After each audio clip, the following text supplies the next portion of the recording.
Custom streaming. So it's supposed to take me to YouTube. The meeting is being live streamed. Got it. Where is it? Videos. Is that right? It says I'm live. Anybody there? Can you turn the... See how it's delayed? Anybody there? It says I'm supposed to click to go live. See how it's delayed? Anybody there? I'm on. Okay. Hi guys. I gotta go to another. Hold on. Sorry, it's my first live. Give me a second. I'm on. Okay. Hi guys. I gotta go to another. Hold on. Sorry, it's my first. Gotta mute this. No, I gotta go over here. Oh shoot! Did I just get rid of it? No. Okay, we're here. All right. Let me look at the screen and make sure we're here. So we're not hearing ourselves anymore? No, we should be hearing ourselves, right? Recording. All right, somebody give me let me know if you see me. Now that's funny, I don't see it in her comments. That comment popped up and now I don't see it. Sorry guys, first time live here, so I'm trying to figure out how to do this all the way. I live my day life. And you, on the other hand, are just rocking out here. Okay, go to yours on your phone and see if it pops up. It says live here. Okay, I'm almost there, guys, I promise. Here we go. Okay, it says live here. Now I got to turn the volume down. Okay, I'm almost there, guys, I promise. Woohoo! You've been streaming the whole time. Yeah. YouTube lied to me because it didn't say it was going to work like that. I was supposed to click another button. You're crystal clear. I see you. All right, all right, all right. We're just getting warmed up, guys. How's Seems it going? fixed. How's VeVe Tuesday going? Love it. Thanks, guys, for joining. I got my trucker hat. Little shout out to Ryan and team. Shout out Common Club Apparel. Gear. All right. Are we ready to kill the tunes and see what's up? I guess so. I'll just pause the tunes. All right. Sorry, guys. So I had to do, you can go live from YouTube, but I have guests that are supposed to, or a guest that is supposed to come in. So I wanted to be, oh, that's going to be a problem. We're going to need to, well, we'll hear them when they come in on my computer. Let me make sure my sound is on. I wanted to, I think it's on. Yeah. So I can't do a live straight from YouTube. I have to go through Zoom and then to YouTube, and it's like a big hassle. Like this is actually 20 seconds delayed, but this is the only way that they can see the stream. So I'll get better. Sorry, first time experience. Kind of live, but not really live. Yeah, well, yeah. All right, so we're coming live to you in person for the very first time. Fun, right? That's kind of what motivated me to do this, and plus coming off of a super exciting week last week with San Diego Comic-Con and all the amazing news. That's actually what I want to talk to you about first. So did you happen to see any of the streams? Yeah, I was popping in. I think the most Omi one or Kenobi was out there in force, pretty much on Spaces and then on Periscope. So thanks, bud. And yeah, got a preview of what was going on at the VeVe booth inside the Marvel booth. I mean, it pretty much looked like the Marvel VeVe booth, which is really cool. Yeah, that's what I was like probably most surprised about, is I thought the presence would be like a little quieter and smaller than it was. I was expecting kind of like this big Marvel grandiose platform, and then just kind of a corner dedicated to VeVe. And it's like, no, like I watched a lot of the actual Marvel stream, and I mean, so many times they had just that booth shot of VeVe where it said Marvel VeVe. And I'm just like, thousands of people watching. Like, yeah, that was probably the most exciting thing, because if you think of last year, Comic-Con, we were a little disappointed because they said, we thought VeVe was doing all these big things at Comic-Con. I think there was this video game or this VR world horrible app or whatever that they had integrated with, but it just kind of didn't meet our expectations as a community. And to see them go from that to this year being at the actual Comic-Con that actually happened, and just seeing the turnout and the exposure that VeVe got just blew me away, the contrast from last year to this year. Yeah, I mean, obviously there was thousands of people at the event, but it's like I clicked on the live stream multiple times, and one time there was 8,000 people watching, and they're watching like a Spider-Man costume contest. Another time there's like 17,000 people watching. I think at one point I saw like somewhere in the 30,000 range of people watching. I'm just like, oh my God, like just the eyes alone. Just because their tweets. I mean, yeah, oh my gosh. Tweeting, and they have how many followers? 65 million on Instagram. I think it was 15 million. I tweeted about that because I happened to go look, and I was like, whoa, like just the reach, like forget about clicks and everything else, but the reach, because with commercials, as you hear something in a commercial 3 times, it starts to stick in your mind. And so it's like you see it on the live, and regardless of the people that download the app, it's now somewhere in their brains, for people that went on that live or saw the media that they put out with VeVe. That stuff is already kind of like slowly getting cemented in their brains, which is great. Yeah. Just think of when you first joined VeVe, you were probably when I joined in March, I was kind of looking for it, but a lot of people were, speculating like, okay, what is this? Like, do I buy something or not? That people have to go through their stages of research, if that makes sense. But I think that, this hashtag win marketing thing is pretty much over. I think we can put that to bed now. You have Marvel doing your marketing for you. Well, and I like it too for the people that have had those questions, because I get it. We're in a new space, and people don't they're questioning, concern, like, yeah, you say you have a license, but how come we're not seeing anything from Marvel? So to have this actually out there, it gave so many people, Kenobi included. I mean, he said that himself. Like, there was times he questioned, and he came out of that event with 0 questions. And if that's all the event did, is just reassure the current users, which obviously we know it did more than that, but that's a great win, I think. Yeah. Well, yeah, and we saw David and Dan make it rain apparently with these VeVe logos. Man, we were one show too early. I know. Because I'm still waiting for my decon letters, VeVe, FYI. Oh, we'll get them. Okay, but those I think were more OG, right? Because they were first. Anyway, you were telling nudge. You were telling me someone bought their Walt statue with their. Yeah, that was a cool story. Somebody sold that VeVe logo that they got. I think they sold it for like 5,000 or whatever it was, enough to then turn around and get a partner statue, which incredible. Okay. Yeah, like if that's what you were really after, and it was that person's first one, so like, kudos, props to you. That's awesome. And then I did hear then the speculation train started, and I don't know if it was. I heard rumblings that it was based off of things that David was heard saying, but that these logos could potentially, have utility in the future, or be a ticket to something or whatever. I mean, and we've all heard him. He came out of the event super pumped. Like, one day I'm going to have a VeVeCon, and that's. Oh yeah, we've been waiting for VeVeCon. I mean, right? It's coming. Las Vegas. I'd get tickets for sure. Las Vegas, oh boy. I think the VeVe crowd is suited well for Las Vegas. Yeah. All right. So also I want to say what's up to everybody. Thank you all for joining. We got Sleeping Comics. We've got Chasing Sundays, Chambo. Wow. Yeah, we got a bunch of people in the house. We've got SoCal Omi Homie, who went on Sunday. Awesome. Hope you got to hang out with the crew. And one of the first questions on here, anybody pick up the second Infinity Stone? Did you? Yeah. The Tesseract. Did you get on drop? I did. It was fairly easy. Yeah. I think I got one. I know. I almost went and got a second. I got 2. I almost went and got a second. And have you seen it in AR and what it does? I saw. Well, not does, but I saw it has like a glow and. It's got the galaxy in it. I haven't looked that deep. Yeah. I'm the kind of guy that buys VeVe stuff and then I don't like engage too much because I'm waiting for my VR headsets and my AR stuff. So I can't really like looking at a phone to me is like looking through a pair of binoculars. It's like it's not natural.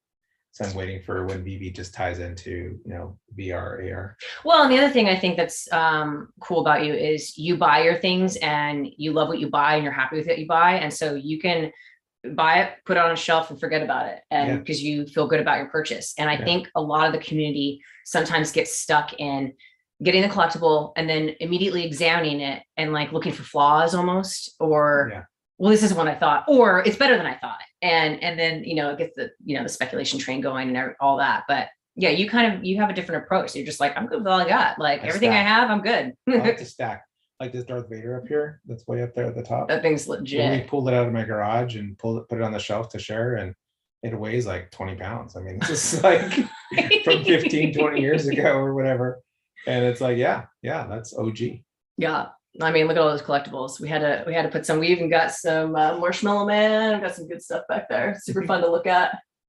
I'm jealous. Super jealous. This is just a small glimpse. This is actually my favorite thing that we have here. It's a Build-A-Bear Darth Vader. Is that not the cutest thing you've ever seen? From my a gift from my kids. They know their dad. I saw that. I'm like, I need that yesterday.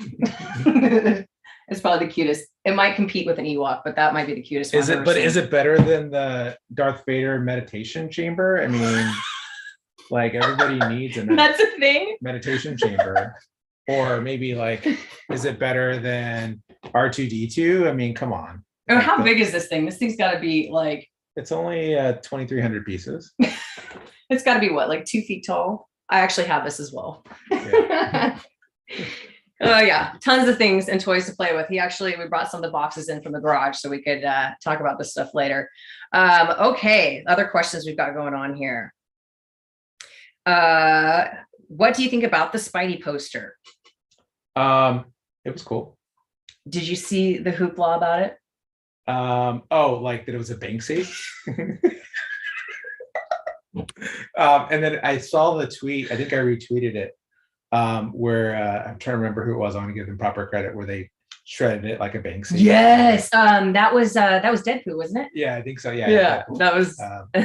So yeah, I think people can speculate. I guess. I mean, you know, I think we're expecting Banksy to eventually show up on VeVe. That one got kiboshed though. Like, yeah, Alex was like, no, definitely not. But it did some wild things to the market, I guess. I see. This is another reason I stay off the market is because I'm kind of like, I feel like I'm the middle person. I'm the person that I don't really put my stuff in the vault that much, but I will pay attention to what people are saying about the collectibles after I buy them. But at the same time, I buy them and I'm happy to stow them away. So I'm kind of like between you and those people that like dive deep. Mm-hmm. But you know, I'm glad that I stay off the market to a certain degree because I will see that happening, something pumping, and it gives me anxiety. So I have to pull myself away from it sometimes when that starts happening because I'm like, just chill, or I'll get the FOMO, like, oh my gosh, I should have bought another one. Or I'll see certain things. And it's funny because I get like a gut intuition instinct. I almost bought another poster because I really like the posters and there's such a limited supply. I almost bought more Silver Surfer because I also think that's a pretty limited supply. And it's really cool looking. You get one of those? I tried. I didn't get on the drops, and I'm waiting for the mint I want. So I'm not in a rush. Yeah, I like that one a lot though. But I like the poster for a number of reasons. I was born in San Diego, so it speaks to me for that. I love the artwork. I think it looks super cool. Also, this is like the first time seeing, at least on the app, seeing Spidey and so many, you know, we have a lot of the Spideys, but to see them all in one place, commingling. And, you know, August 1st marks the 60th anniversary. So this is a piece from the year of the 60th anniversary of 2022. It's like an art piece that sort of like, in a way, it doesn't directly commemorate it, but for me, it does. Yeah. So, and I'm a huge Spider-Man fan. So those reasons are why I wanted to buy it personally. I mean, I'm a big Spider-Man fan, so I picked one up, and you know, I think the market is just in a situation right now where the prices aren't really reflective of true value, and so like I got a lot of shit for listing all my Todds on the market, and I started this whole thing for. Why'd you price them so low though? At 88.8K. I think it was just, you know, I wanted to show people that like the market, you know, the amount for sale in the market doesn't determine the value. We still need to see like really clear transactions happen on VeVe. We need to see when actual sales happen, because anyone can manipulate an ask and buy price. Like, I mean, come on, we all can, you know, adjust the floors, or the floors. We see the floors adjust so quickly when there's news about something. So to me, that doesn't determine value. To me, what determines the value is when someone's willing to pay for something. So when you see someone actually pay a price, X price prints, you know, on the transaction or on the blockchain, then that's, to me, the value of at least that mint, right? Or the floor value, whatever you want to call it. But we're still kind of early in the pricing. So to me, everything's undervalued. Yeah, for sure. For sure. Where'd that comment go? Sleep instead silicon. You can buy my 42 silver surfer. I'll discount to 50K. Oh, nice. Nice. Actually, I think the mint I was looking for, I think it was 47, because that's like the atomic number for silver. But I was just, Don't say that here. Why not? I mean, someone go scoop it. Now you're gonna get a DM. I mean, it doesn't mean that everyone else is going to relate to that number, right? So, isn't 42 like an important number for silver surfer though? You're asking the wrong person. Sleeping might be able to tell us more about that. I thought it was. Okay. Somebody asked me or asked us if we're going to Decon UK. I am. I'm not.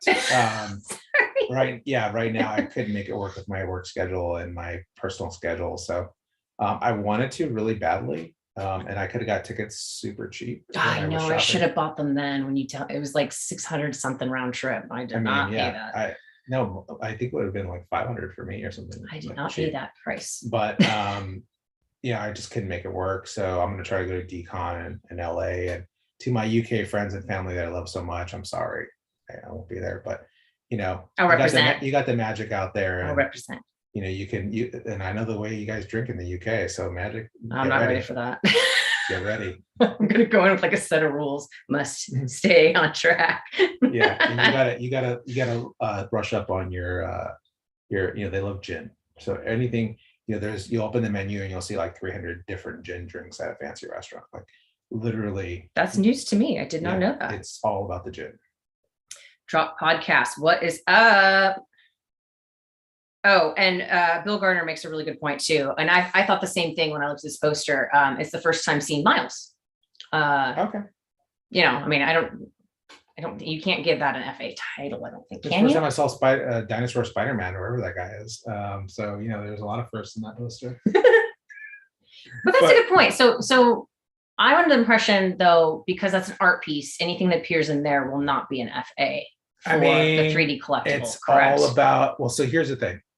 Whether VeVe calls it an FA or whether the fans think it's an FA, right? Like, I think that's determined by the market as much as, I think VeVe would like to have a label for it, or, Marvel say it's the FA, because we've seen this happen a couple of times already where it's like, oh, that's not the first Batman on the blockchain, or that's not this or that. So the market, I think, eventually determines this. But, of course, having VeVe's FA tag always helps. Yep. What's up, emoji? Emoji in the house. Thoughts on Mint 2006 McQueen? Is that related? I'm assuming that's the year the movie came out. If so, that's a great mint. But yeah, like hold it, hodl. Yeah. Let me see. Yeah, I thought I had a 2006. You had several that are tied to the years. Yeah, I thought I had a 2006. Especially in Pixar. Truck. Let's see. I think you do. Or Yeah, maybe is that right? Or is it 2002? I'm pretty sure that's the 2006 Cars movie. That's a freaking a 101, right? So at the end of the day, that piece is a 101. That's going to be my favorite mint in that set, because it's tied to the movie date. My favorite mint is going to be his racing number for that car, for that collectible, because this number is on the car. And somebody messaged me that they had gotten that mint. I don't remember who that was. I'm looking at my collection, but that would be like next best for sure. Yeah, I'm checking to see what mints I have for the truck. These are cool questions. Thanks, guys. I'm glad you're tuning in and asking us some questions. We might have a match. I don't have the 95 mint. No. Champ in the house. What's up, Champ? So here's a good question for you. I'd be curious to know if we would answer this differently. If you had 1,500 gems, what would you buy right now? I'd probably pick up another Steamboat or another Darth. Where's Darth at? I think he's in the 2s. I think.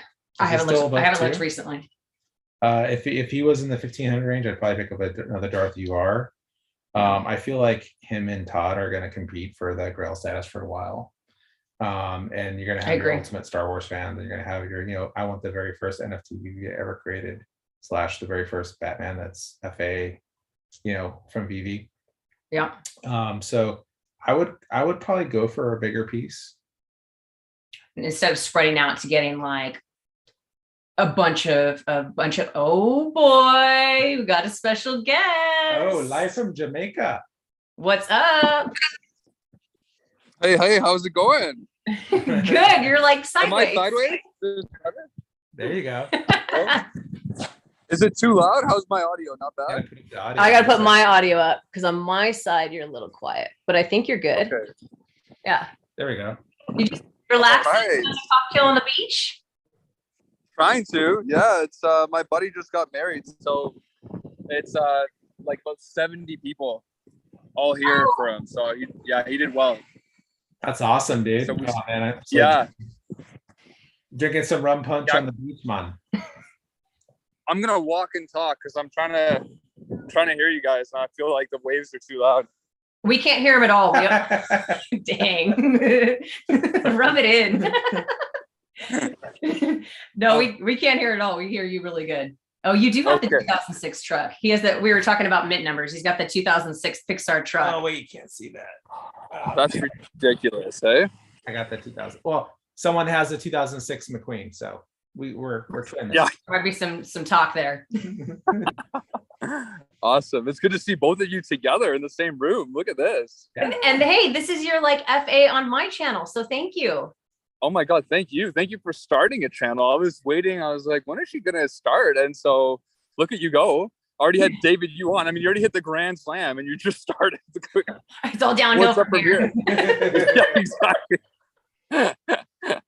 No, that's awesome. Yeah, kind of. I guess we're following David E right now. What do you mean? Well, he was your last interview, right? Oh yes. So Yeah. you need it's a 2-for-1. Yeah, exactly. There you go. Man, I would love to have David you on again. It must have been so cool. Did any of you guys go to San Diego Comic-Con as well or no? We didn't get to go, but was really cool. That's part of the reason we wanted to do this live, as we were talking about just everything that happened there. And we had a member of the community, well, several members of the community that went. Sean from Comics and Crypto went, several guys did, but in Twitter Spaces, Kenobi, Obi-Wan Kenobi, he like got together with a few other people and he live streamed, but like in 3 different ways. He did spatial, he did Twitter, and he did YouTube and Periscope. Yeah. And so everybody was able to like be there with him. And it literally was like a video diary. He did 3 days and he video diaried like the entire experience. What? Like up and talking to the guys. Like it was so fun. It was such a cool He experience. was having a good time. Wow. Yeah, he had an absolute There's like blast. screenshots of them all over Twitter of like, oh look, it's like, where's Waldo? You know, like, Oh yeah, we would find him on the Marvel stream and people would like screenshot like there he is, because it's like, a bunch of people and we pick him out in the crowd. It was awesome. Oh, that's so damn cool. Oh my gosh. Man, Yeah. that sign that people got too, I was so upset. I was like, where did they get this sign? Only 500 made. I saw the floor was like 15K. I was like scrambling. I was like, can you guys pick me up one? And they're like, dude, you got to be at San Diego. And I was like, all right. I know. I was like, I wouldn't be mad if you like saved some of those for like the next event. yeah. I'm still waiting for my VeVe sign, so I was thinking maybe I get one in the mail, but not. Even if I would have flown down to San Diego for the day, you still need tickets to get into. Mhm. Makes sense. Because a lot of people are like saying, oh, you could have just, went there, took a plane, and then made money just by selling that sign. So that makes more sense. Hey, sell me your sign. I'll give you some money. Oh yeah, the physical. I could, man, but Talk about a limited thing, right? That's like gold. Yeah. I know.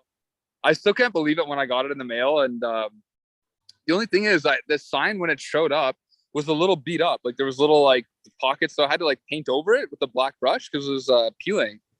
Nobody talks about that. I want, if I'm trying to sell it, but Well, didn't it get kind of like an Indiana Jones style crate? I mean, like you had to crack that bitch open. yeah, that's true.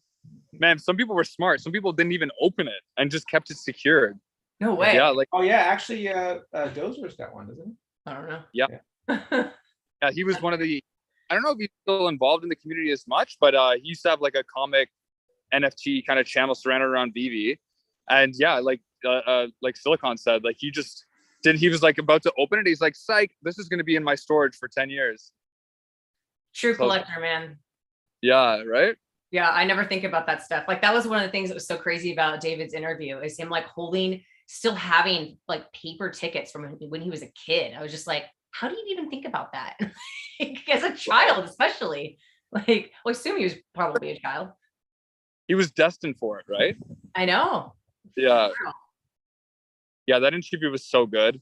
Like, I remember just like watching, you know, David say one thing that really stood out to me was that he surrounds himself with all of his favorite things, and that like kind of enlightens him and brings him more energy and more enthusiasm and more passion to his job. And it's like, it's just so interesting. Like it you know, it goes to show you that these material items sometimes are a lot more than what people make of them, you know? I just find like there's so much sentimental attachment and, you know, emotional attachment that it really can like brighten up your life, you know, and not only be a good ROI as well. So I can't wait to show off my Batman poster, the one I showed you, Chad. dude, Still waiting for the yellow wood to come in. And then once I get that, they'll be able to finish the framing job. But I'm not going to give away too much on the channel, but I'll just say that it's going to be sick. woo, I'm excited, man. Yeah. Yo, these in the background are looking sharp too. You guys got a lot up there right now. Yeah, there's a lot of junk up here. I wouldn't call that junk. I got a couple pods. I got stuff in the closet. I got stuff coming out of Gills. Yeah. So you've been vacating and just having a busy summer. Have you been keeping up like with current events that much? Like, do you kind of saw how big of a showing VeVe had at Comic-Con? Yeah, I thought it was remarkable. I think that, you know, if you didn't figure it out by now, you got to screw loose, because, you know, it was literally Marvel X VeVe. It looked so professional. It was pretty much their major highlight. And they were smart because they're really like appealing to their physical collectors and then like slowly transitioning them that way. And I think anybody that's really, you know, wants to see the progression of the future here is like going to be wanting to get into digital. So I just think it's like a no-brainer. To be honest, I'm a little surprised that prices kind of crashed a little bit right after. I think people were maybe just really excited and, you know, potentially pumping some stuff. But nonetheless, I'm like, if you're playing a long-term game, like it's just a no-brainer to me, you know? Yeah, I mean, I think I saw it pump up about 10% in my portfolio and then come back down, not the full 10%. But I think that people were expecting people to sign up right away and, you know, buy everything. And I think we did get people buying in the market, but I think that people's the bar is so low right now, meaning like people expect, you know, like they're quick to jump out, right? Because of risk and they're scared about the crypto market and all that. This is long-term accumulation time in my opinion. I think he's under an umbrella. You know, this is the stuff we accumulate now, in my opinion, like the stuff I'm buying now, you know, it's going to take time, right? Like collectibles take time to return. Like I know that the NFT market is different typically. Now, if we do get crypto to NFT, then that's going to be a whole different story. Because then you'll see the NFT players that actually understand NFTs be able to get their cash in easy. But you know, VeVe is kind of hedging its bet, and I think it's kind of cool because we're not relying on that right now, and that market's not doing so well, right? So, and of course, VeVe's come down, but overall, we're not building it on that market. We're building on the mass market, and to me, that's more exciting in some ways because it's not being manipulated by few. There's going to be more people coming in. Right. Interesting point here. I haven't seen this, but it says Marvelous Pack says the data showed tons of new downloads of the app. Oh, so that's great. And they technically count as a user, right? Exactly. Man, that's amazing. You know, one thing that just hit me like a ton of bricks recently was, you know, everybody that's been in NFTs so far has been, for the most part, really crypto savvy or really like hardcore collector. But I'm like, what is the number one, I guess, barrier to like massive worldwide adoption? And I think, you know, first thing is accessibility. Mm-hmm. And when is, you know, transferring Ethereum and converting it into like something on PancakeSwap ever going to be easy for like a 70-year-old person or a child or whatever? And then now VeVe has the legitimacy as well, completely embedded within their whole system. And I'm just like, it's just a little marketing thing that's just gonna like take over one day, and then I think that's it. I think then that the future is this, you know. We're gonna see. I mean, I was before you jumped on, I was telling VeVe Magic, like, remember Comic-Con last year, and you know, just what the expectations were super high, And then, VeVe, quote unquote, disappointed because, first of all, there wasn't even a real show. Okay. It was virtual. And then we were in this app, right? And so like, it was kind of like, it was like, oh, like people were like, but then this year we're in the Marvel booth, like showcased, like literally equal with Marvel. Like we're like their baby, right? Like, here, go look, they're showing us off, they're tweeting about us, they're doing interviews with, with Alex. Like, I mean, come on, if you're David Yu in the booth right now, at Comic-Con last weekend, you're like, this is unreal. He's got to be like slapping himself going, how did we do this? Because they're a startup. Right. It's insane. Yeah. And it's like, and like you said, like on top of that, because we know that, Marvel is owned by Disney as well.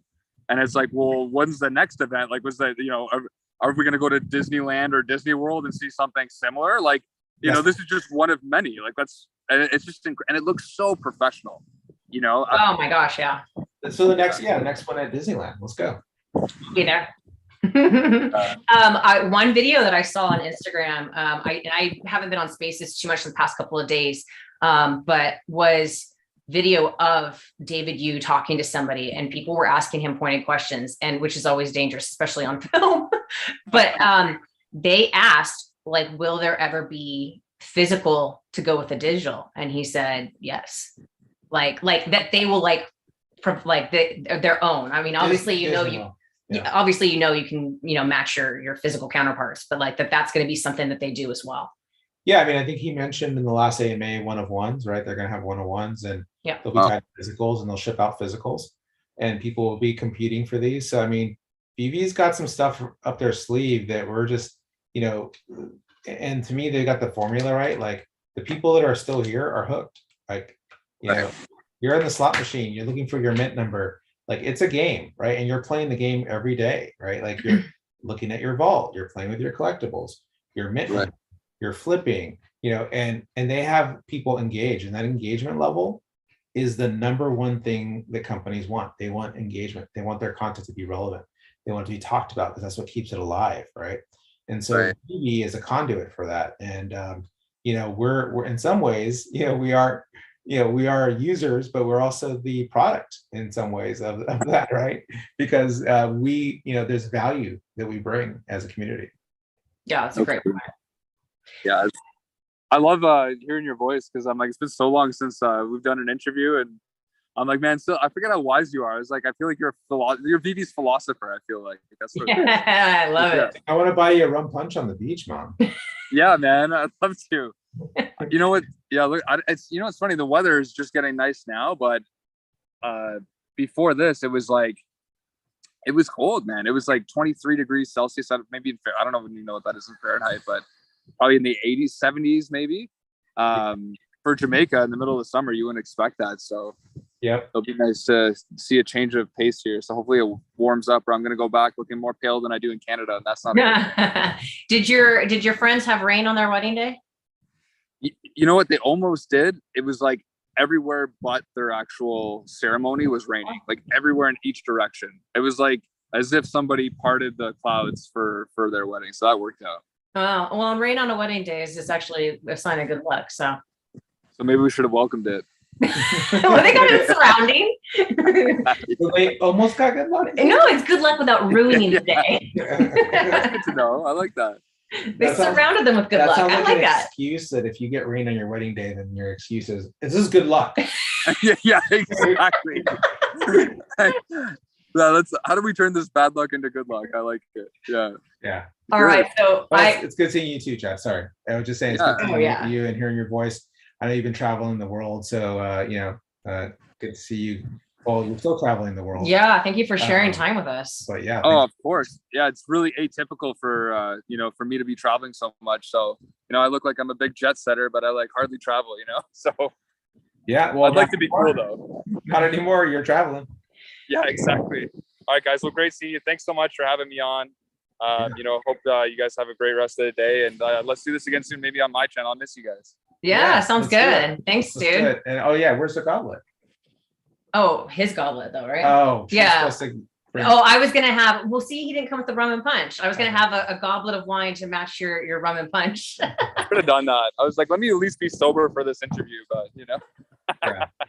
Can we squeeze in any last minute questions from the? Oh yeah, I have one last question. yeah. What do you think about AF15? When do you think it's hitting?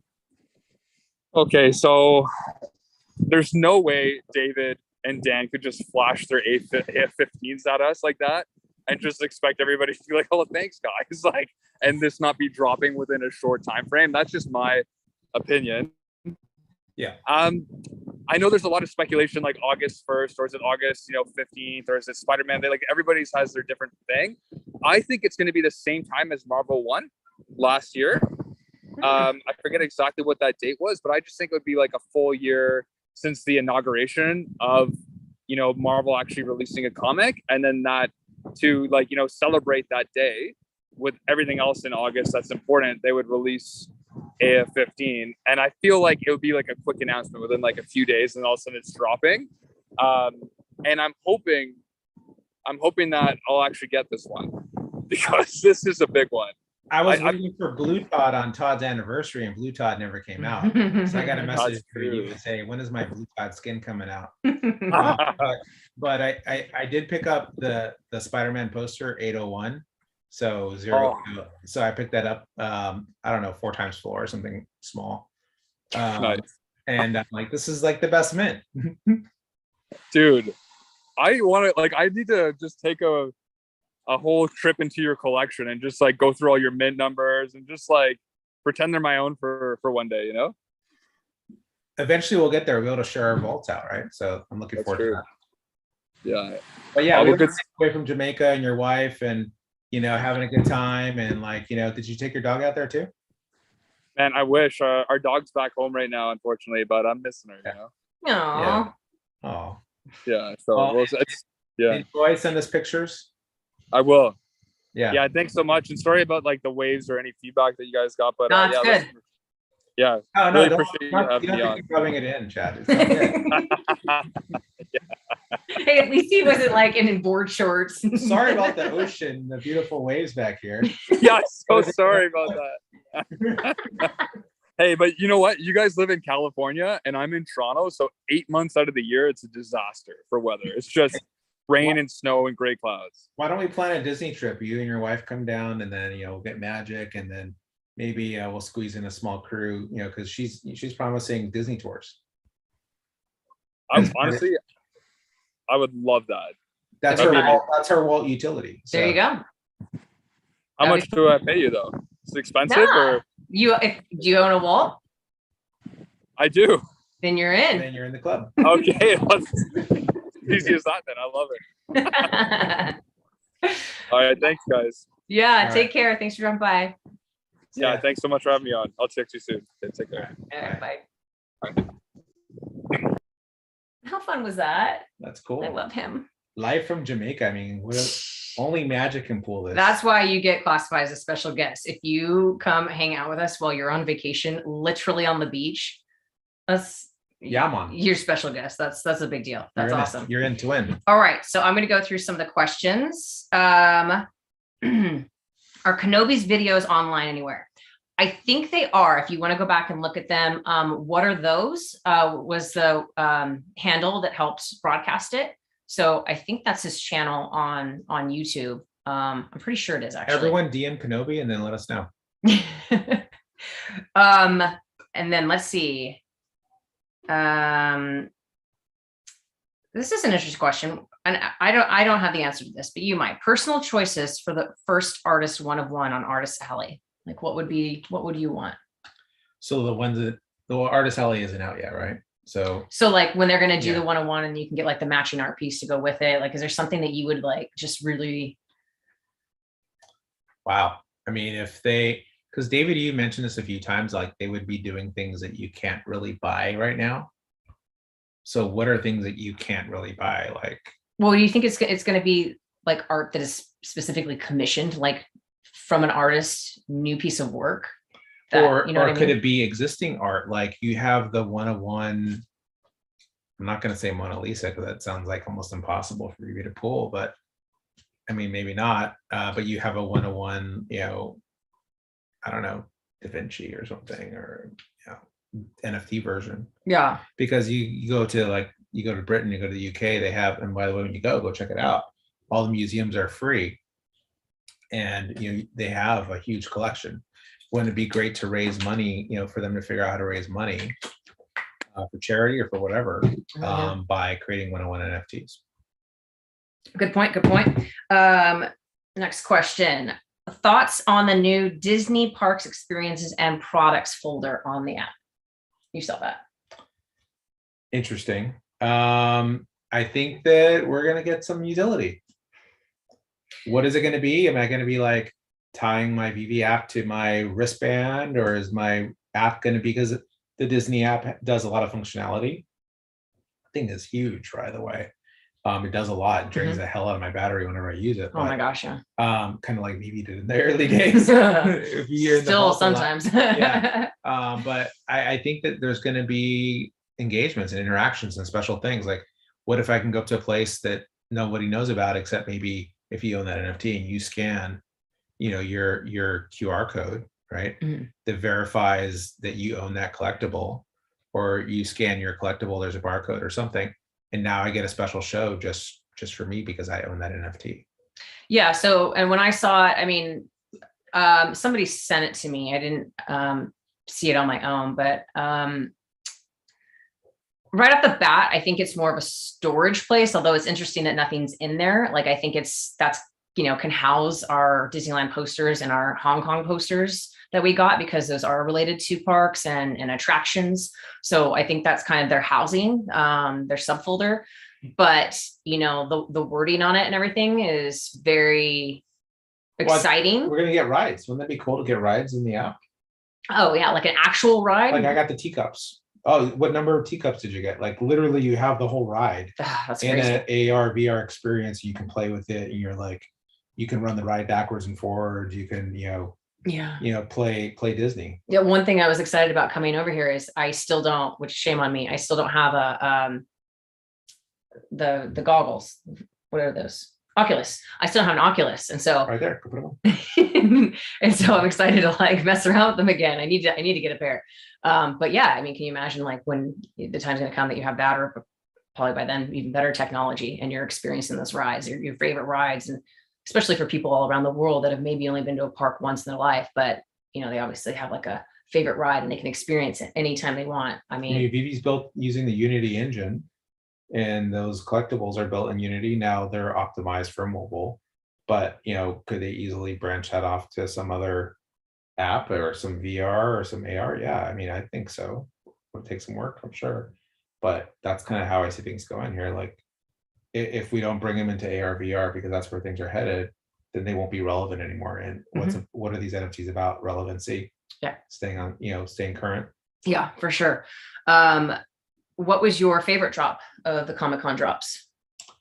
That's a good question. I think the poster was really cool. Again, the Tesseract, I think, is part of a puzzle, right? Like, you're gonna get X amount to get something else. Oh yeah, let's talk about that for a second. So I did see, I went on David's page on Instagram and saw that he had posted a few things from Comic-Con, and he posted the gauntlet and talked about being a 1 of 1, and it was $25-30 million, and then he put hashtag 2 out of 5, and I immediately was like, this is what I've been talking about. Like, this is exciting, because it's like, everyone was so upset when we got the Agamotto. I have Agamotto, and I just thought immediately, they were upset because we're like, why do we have this thing? Like, what am I going to do with this?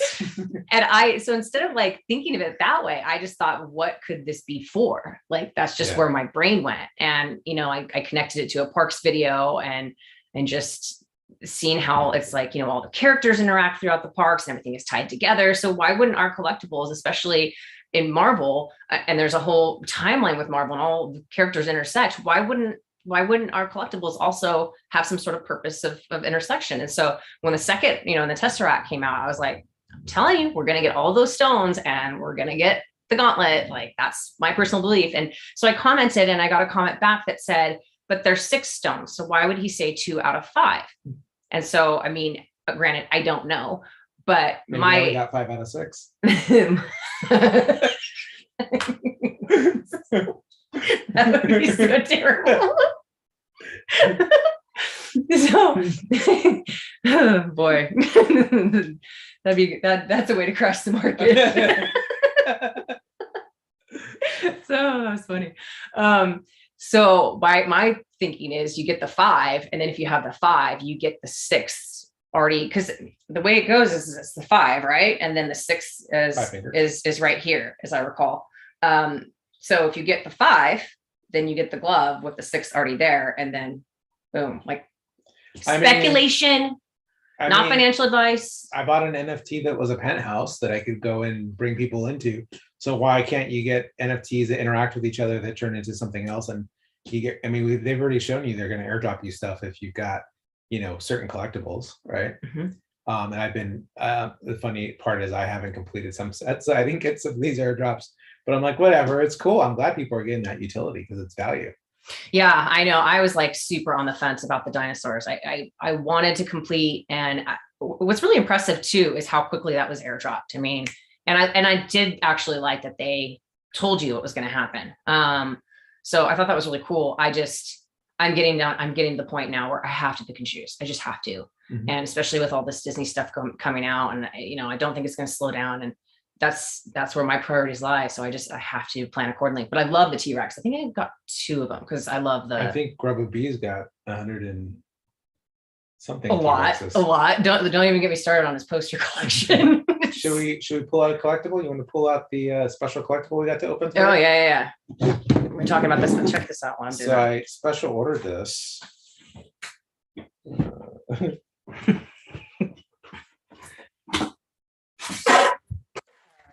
Oh boy, this is going to be harder than I think. This is something I special ordered. Are we going to pull it all the way out? Yeah, I'm going to let you do all the work. Oh my God, clearly. Oh, wow. I haven't even opened this thing. Yeah, it's coming. It's coming. That's what she said. All right. Oh my God.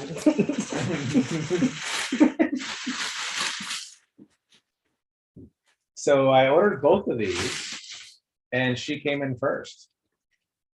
It's big. Like, okay, don't do it. Don't do it. I set myself up that time. Don't do it. I won't do it. Oh, good. This is what we're really like, by the way. This is totally normal. Yeah, this is not awkward at all. Family. All right. You're gonna need scissors again. Sealed again. Dude, how am I gonna do this? I don't know. All right, you have to help now. All right.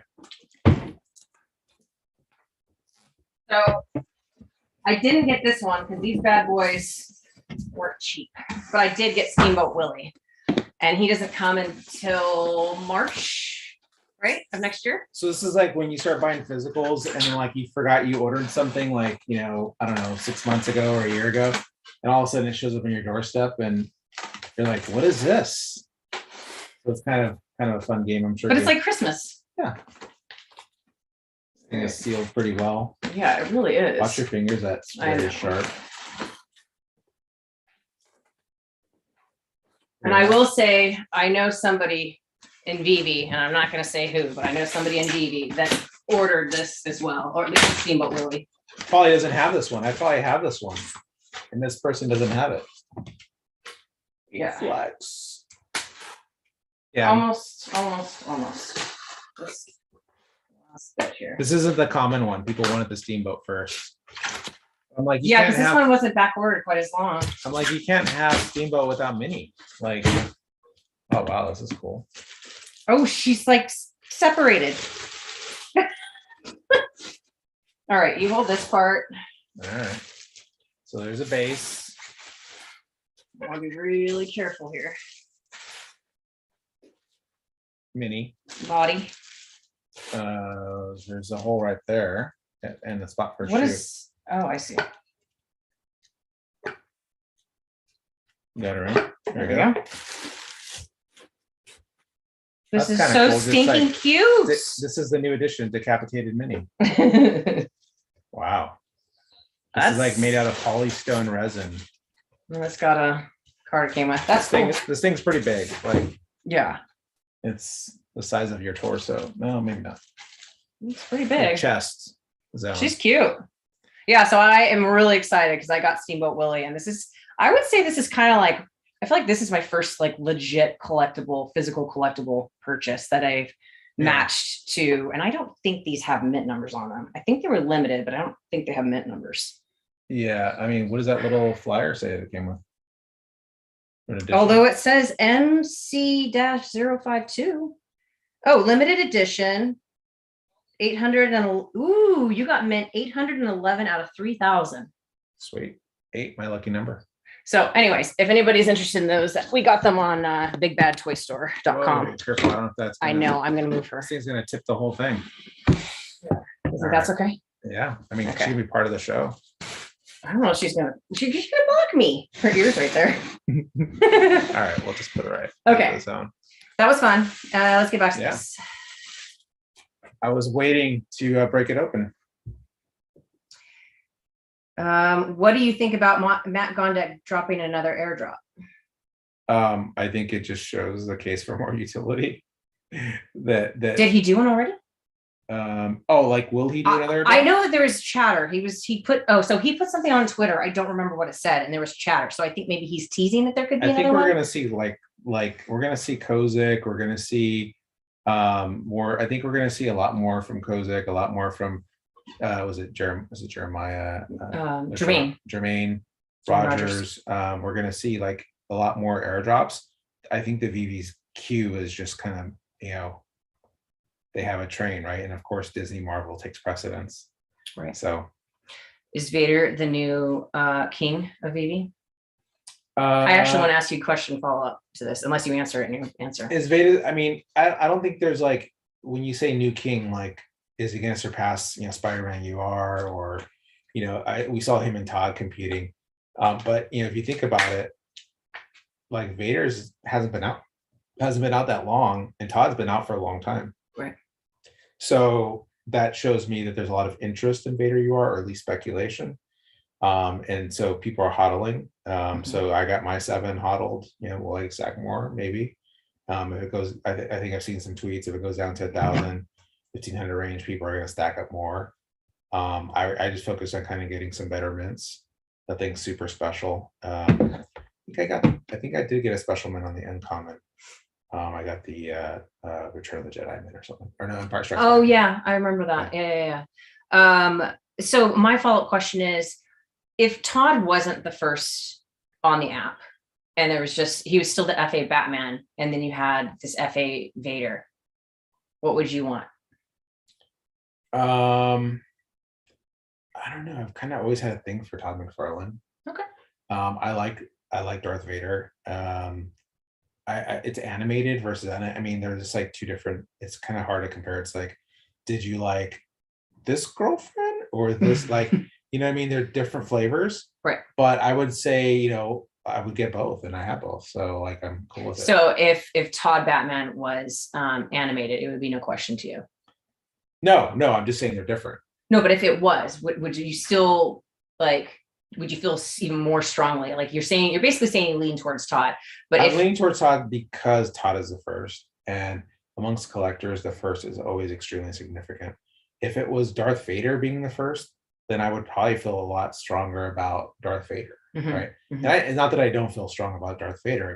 I mean, I've got a Darth Vader Build-A-Bear right here. I mean, I've got to be a Darth Vader fan.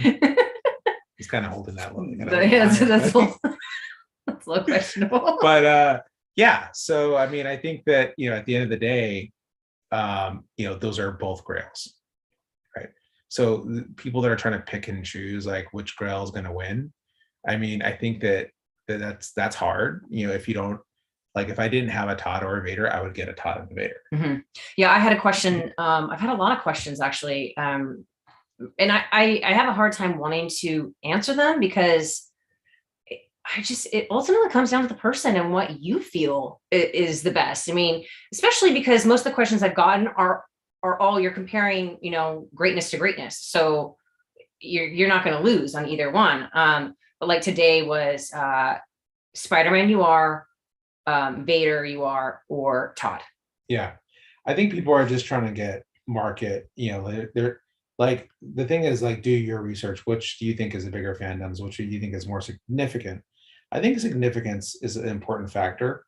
Mint numbers, obviously, we've always looked at mint numbers and how many exist of that collectible. But I think in the long run, significance is what wins over. Meaning, what is more significant? And so the mint numbers kind of fade away with significance because everybody wants one, right? If it's significant, everybody wants one. There's not enough. Yeah, I agree. So I'm behind. So sorry guys, I'm behind on the comments. Sanjay sort of agrees with, I think he's saying he agrees with Chad's speculation about AF15 August 19th, which is the MC1 drop day. All right, I'll place a bet. Let's go August 1st. I'm not taking a bet. Sanjay will. Sanjay, bet August 1st is my bet. What are you guys going to bet? I don't know. He'll have to DM me. Ooh, things got interesting. And for anybody that doesn't know that's watching, AF15 is the comic book Amazing Fantasy 15, which is the first appearance of Spider-Man. And this year marks the 60th anniversary of Spider-Man. So what is the 60th anniversary? When's that date? August 1st. Oh, well, that's Spider-Man Day. That's my bet, but other people think it could be the 19th when we got Marvel Comics #1, which that was the first comic, right? So it'll be in August. Yeah. Okay. But are you still gonna take that bet? Yeah, I'll take a bet. He also says, Blue Todd soon, please. Yeah, I got the Blue Todd physicals. I'm going to pull them out. I don't even know what numbers I have until I get some Blue Todds. Are we going to New York Comic Con? We are not. Guys, too much going on. Yeah, there's a lot of people asking about, would you get this or that? And dude, it's hard. Yeah, it's really hard. Here's the thing. Like when I look on VeVe and when I look to buy stuff, I look for what is significant and where can I get the most value. And a lot of people know that because they've done stuff with me or they've reached out to me. Value is important to me, right? Because I don't want to, I've overpaid for a lot of things. We were sharing some posters I got and some things and prices. Overpaid is all relative, right? I bought something and got something else. The app was closed, so it's like these gems are just moving around in different places. But at the end of the day, I think buying what you love and what you are going to have fun with, that's going to be significant to you, right? And so if you're talking about some of these grails, then you're spending a lot more money. You're spending $5,000, $3,000, $2,000, whatever it is. That's real money now on VeVe. There's now the gem sales are getting shot down here. So that means that would you pay $2,000, $3,000, $4,000, $5,000 for that in real life? And do you really think it's going to be that significant? Yeah, and I think we still have a lot of investors primarily on the app, and also a lot of collectors. But obviously, people are going with the investing mindset, and you can do the research there and determine what you think based off of research and talking to people. What are the most important characters to the masses? What is the most popular superhero? Or the fact that we have like the top 5. I mean, you're not going to go wrong. We're totally spoiled. You've got like the #1 superhero. You've got like the #1 cartoon character. We have all these incredible pieces, and that's why I always come back to Steamboat, is because hold on. Be careful, what you drop. Is because regardless of tags and everything, like that's the investors in this app, right? They're paying a lot of attention to tags and blockchain data and all that stuff's super important. Don't get me wrong, but I at least with Disney, I approach a lot from a collector's mindset and a popularity and importance. And so it's like, it's like nobody's looking at Lightning McQueen. I've got a decent stack of those because that's a really important character and just stuff like that. Like I like Steamboat Mini comes out tomorrow. What happens? I buy her. She's animated, just like She's Well, you gotta have the explaining the matching chart. pair. What if you have the matching pairs and then you get the ship dropped and they're on the ship together? Like, okay, it's total speculation. That's a reach, but like, Yeah, we're still waiting for all the pieces. yeah. So yeah, I am actually going to make a video because this last time I was at the parks, there was like a really key point about Steamboat Willie that I have not heard talked about before, and I've talked about him quite a bit. And so it's going to be a short video, but it's something that I think it's worth mentioning. Do I plan on making videos on Disney park tips? Maybe. I don't know. What kind of tips do you want? Yeah, what kind of tips do you want? I don't know. I feel like so like kind of like guidance of like, oh, here's a shortcut. Yeah. Tips and tricks, things to do that most people don't know about, all that kind of stuff. Getting Mickey's. Right. The Drop podcast believes that the Gauntlet airdrop. I do too. 2 out of 5. 2 out of 5. Well, there's 6. Mhm. Maybe that could have that could have been an honest mistake too. That he said 5 instead of 6. You have to do a rematch interview with David EU and find out. A rematch. So who won the first one? By rematching him. That was a good one.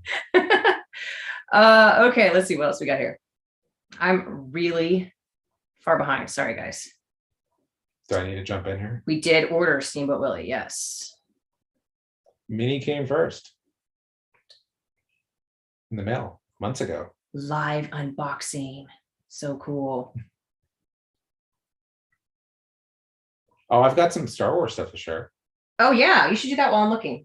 I can get these prepped. Yeah. I don't know how we're gonna do this, but you have a whole box, and this is probably only one of your Why boxes. don't you bring me that first one I showed you, the older one?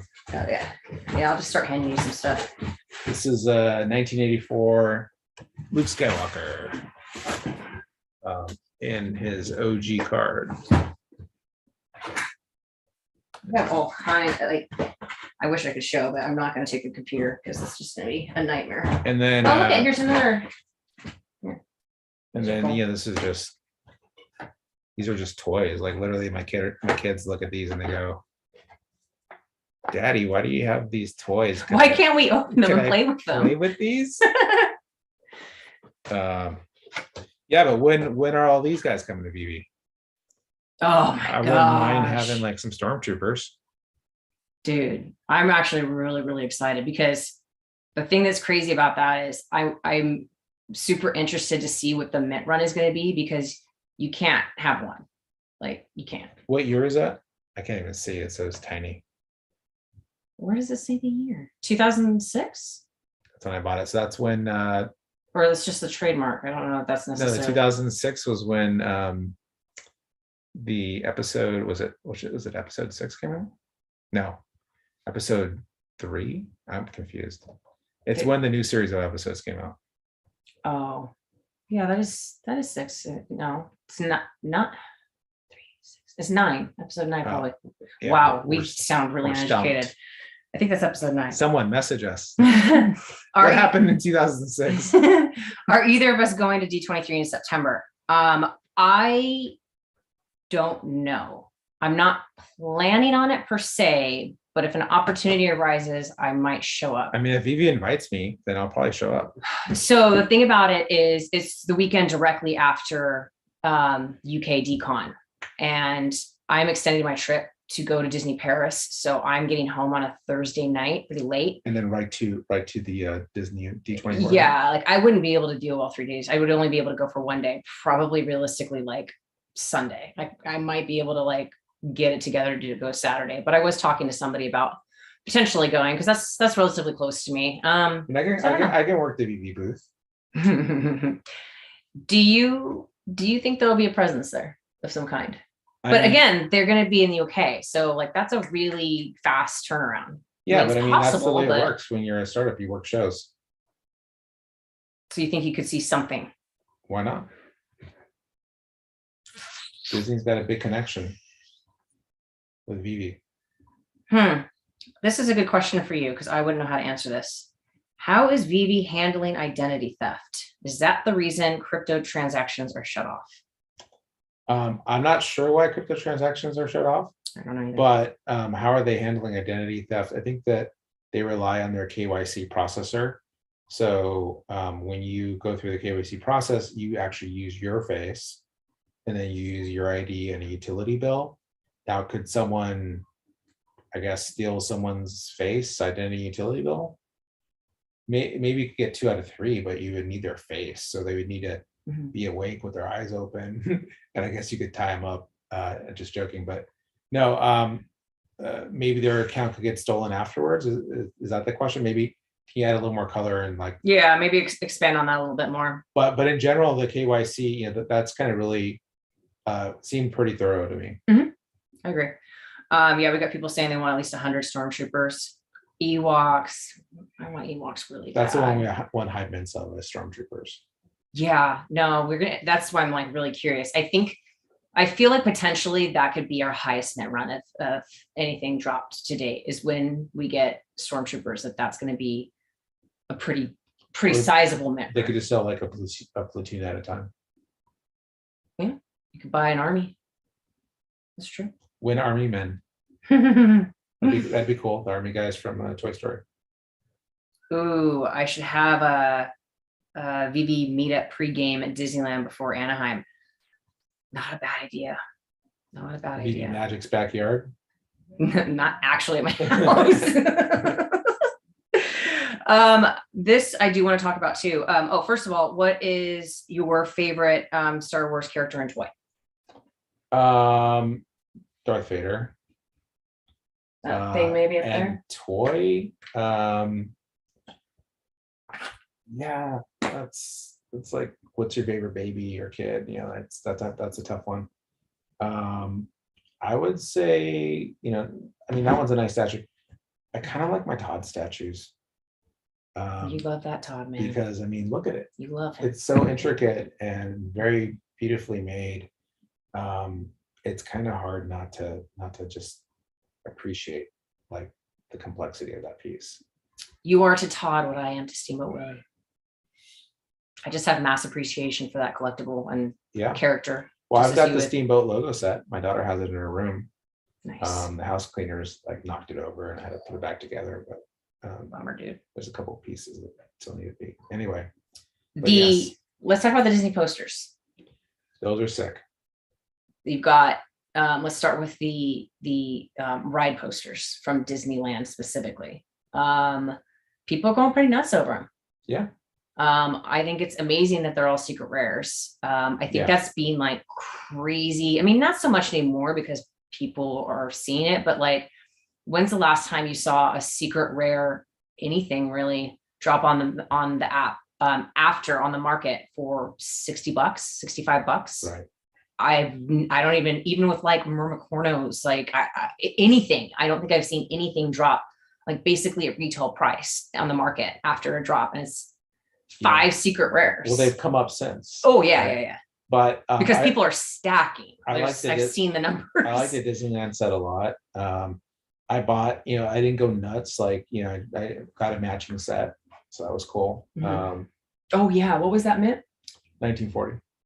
And that's tied to Pinocchio. So I saw the whale poster, and I'm like, oh, that's the whale from Pinocchio. That's kind of a cool mint. And I have some other 1940s. I'm like, oh, this is cool. Oh yeah, you've got some goldens, huh? I got some goldens and stuff. And so I said, oh, that's a good year, and it's also Fantasia's year. Right. So it's Mickey Mouse and Pinocchio. So I'm like, you get 2 for 1 in the movies. I like the movie dates. I think they're significant. Yeah, I know it was before the parks were built, but again, this is all foundational to Disneyland, right? Like this is all kind of like beforehand. Yeah. Walt's date was important too, right? I saw some 1901s that I was thinking of scooping, but you know, like you can't buy it all, right? Yeah. I did pick up some 1928s. So I have like 3 of those in the posters. Wow, that's good. That's awesome. I mean, I think that seeing the price action, it was just kind of more related to the market than anything else. The whales, I mean, we know one whale who stacked a lot, and the whales are, you know, stacking them. And there's a group that are pretty close, right? That's stacking all the posters. And why are they calling it 35? Is it because there's 5 of them instead of 33? It's 35. I didn't get that joke. I have to find out on the Discord. Or that I don't. We might have somebody in here they can explain. That was my assumption. yeah, so the MCP points are huge, right? You get a set, and your set is made up of all secret rares, like so it's great for points. And yeah, I bought them. I didn't get any on the drop. That was unfortunate, but I was really pumped when I saw the market. Wait, you didn't And get any posters in the drop? mm-mm. Wow, I'm sorry. Yeah. You know, it's weird because you think I'd have this really good Disney luck, and I actually don't have very good luck on the Disney drops because it's the ones that everyone goes for. Come over to my house. I think you got some good drops in my house. Yeah, I have. But it's I think I've got too much crap on my phone and it's clogging it up. But anyways, no, I went to the market and saw that drop prices were 65 to 85. I think was like the height when everything first started. It was weird. And I was just like, this is weird, but I know what this is, so I'm gonna buy. And so I'm sitting nice. Like I got, I think 2 of them I got for, $5 over retail. Yeah. So here's the thing that we're not seeing in the background that's happening. Okay. So people are like, oh, the market's down, but like what's happening is gems were so cheap for so long that now it's trying to equalize, if that makes sense. So if you see a price of 100 gems, really that you could have been bought for 50, but now there's inflation on that. So like it's coming back to equalizing to the normal price it should be. And so that's why we're seeing this kind of like the pricing is kind of off, right? So and then not only that, but people also may not have the liquidity to keep putting gems in, because if you've been an OG collector since like us since March, we've been putting gems in for a long time, right? So there's only not everyone has the money to keep putting gems in. The economy is tough right now. Yeah. Prices of things are high. And then life happens, right? You got to pay your bills and do your things. And so not everyone has the money to keep doing it. But my personal advice, and I think I gave this early on to myself, again, I give advice to myself, not to everyone else. You guys can do your own thing, but like what I tell myself is hodl, because this is part of how collectibles. This is a cycle. These are cycles that collectibles go through, right? And so when you think about like the cycles that collectibles go through, when the markets are tough, right? People sell for cheap. And when markets are good, people come in and buy and they pump up prices, right? And so like, this is part of the cycle, right? And so like, I look at prices now and I'm like, well, the market's resetting the gem to dollar ratio, right? And then the collectibles value, some people are just trying to hodl, and some people are trying to flip and make money. But like in some ways, you can be your own worst enemy in the bad market, right? Because at the end of the day, I think the value isn't here yet. Like the market's not here yet, really. Like it's just us, the same people that were here. And yes, we're growing the community. We're getting new users on. But that was fairly new. That happened this last month where, we got KYC. Now you can cash out. So people are going to refer people back in, but maybe not in this market, right? Because they're like, maybe they'll tell someone, oh, I pulled $10,000 out or $5,000 out. And they might, advertise that way in some ways, like, right, showing off to their friends and family or whatever. But in general, like, people aren't pumping up VeVe as much as they did because of the sentiment. It's interesting now, 2 things if I can remember them, is I'm starting to feel a little bit of the sentiment I felt, and I'm not saying it's going to happen because I don't know. I'm terrible at reading the market, but I'm feeling in the air the same sentiment that happened when we got that pump, that semi-artificial pump because of gems and all that. But it was this, I'm going to miss the train. Like, to be tagged almost on a daily basis and asked over and over and over by, which is fine. I don't, that doesn't upset me. This or that. I want to, I have this many gems. What can I get? This is all the same questions that I was asked when things were pumping and when things were really good. And people were like, I'm going to miss out on something here if I don't like get my act together. That was real. Yeah. So and that was gone for a while. Like when we had sort of the negative air and everything, that it was quiet. You had, now I'm in contact with several people in DMs they're quiet. They're not, they might lurk in spaces, but they don't necessarily want everybody to know their moves. And they're accumulating. And the whole time they accumulated. And like these people makes my collection look easy. But those people felt confident and kept making their moves. And there's probably some whales that didn't feel confident and stopped making moves, and that's cool too. But to now hear so much more chatter, that's what also leads me to believe that like we're on the way of slowly climbing back up that hill. Now it's not going to get to where it was like that. It's happening naturally. I mean, again, this is a speculative market. We're all speculating. You know, when you hear even about crypto, people call it speculation still, right? So they don't call it an investment. I see this differently. These are collectibles. These are, you know, just like I've invested in collectibles, either be coins or physicals, or, you know, this is worth something to me. I see the value. You know, whether the market sees the value or not, that depends, right? On the sentiment of the market, on the economy. Do people have disposable income? Can people spend, you know, $300 for a mini statue, right, or whatever it costs? Can they drop the money? You know, do they have that extra income, right? Like that all plays into the factor. But at some point, someone's going to want it, right? Like someone's going to be like, oh my gosh, like I want. There's only 3,000 of those ever made. All right, how do I get one? Yeah. So, you know, and the same thing for Steamboat or whatever, and so or the regular one, or you know, Lego sets.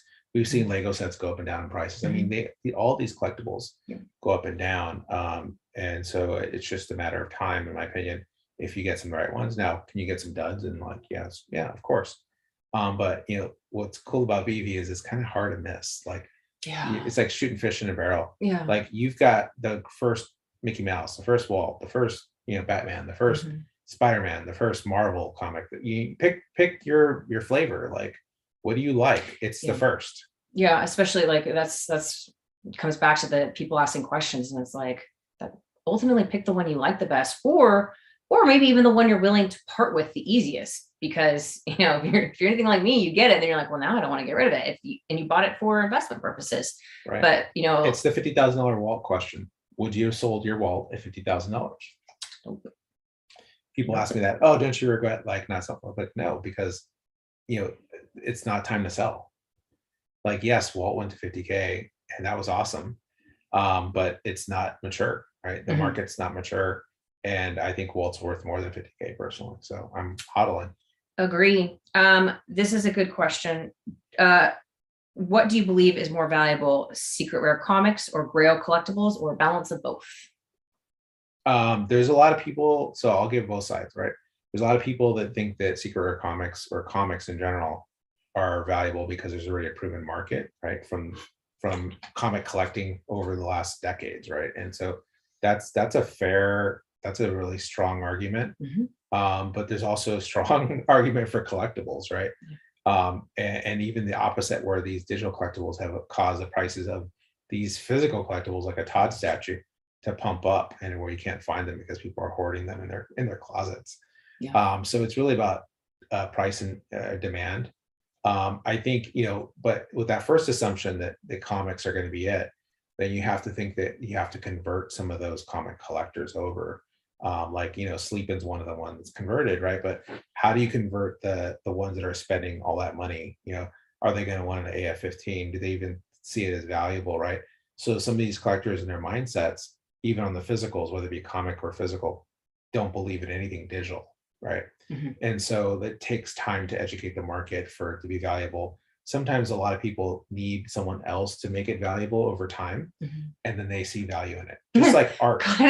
Just like VeVe, like, oh, we like this, well, now I need one. You know, the FOMO. It's the same thing with the physicals, and that was something David also mentioned in the interview, was how, you know, these black and white statues, they're very scarce now because all of these people on the app have wanted, you know, Sanjay included, have wanted to get all these physicals to match their NFTs. And so now the physicals are becoming more and more limited and scarce.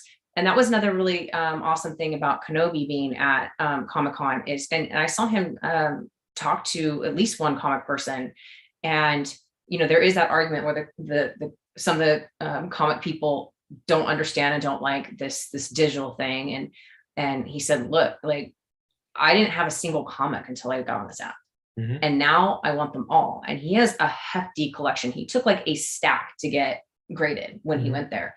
And so it's like, if I was a comic shop owner, I would be like, paying attention. I need to get on this train because it's the same thing. They collect these physicals and realize how scarce they are, and they want to have all of them, right? And then they can turn around for a profit. So if you're doing that in real life and you see the demand for the digital, or you're hearing of the demand, I mean, I would at least think that you would investigate it and be like, it's another opportunity to do the same thing in a different way. So yeah, I'm not too far from Monterey, and there was a toy store. I went there and I was showing them VeVe and a collectible store / comic store. And I'm like, do you know about VeVe? Oh yeah, we know about VeVe, and they're on it. And I'm Wow. showing them my Todd stack, and they're like, showing me their stacks, and so they get it. Those early adopters will understand that this goes back and forth. And some of them are even talking about being able to sell the digital collectibles in their stores somehow, right? Like, so how do we show them on the screen that they're for sale? I think that's kind of cool. So yeah. It's just a matter of time. I was listening to, I thought this is a really cool idea. I don't know if he's still listening, but My Collectibles was on here, and he owned a collectible shop.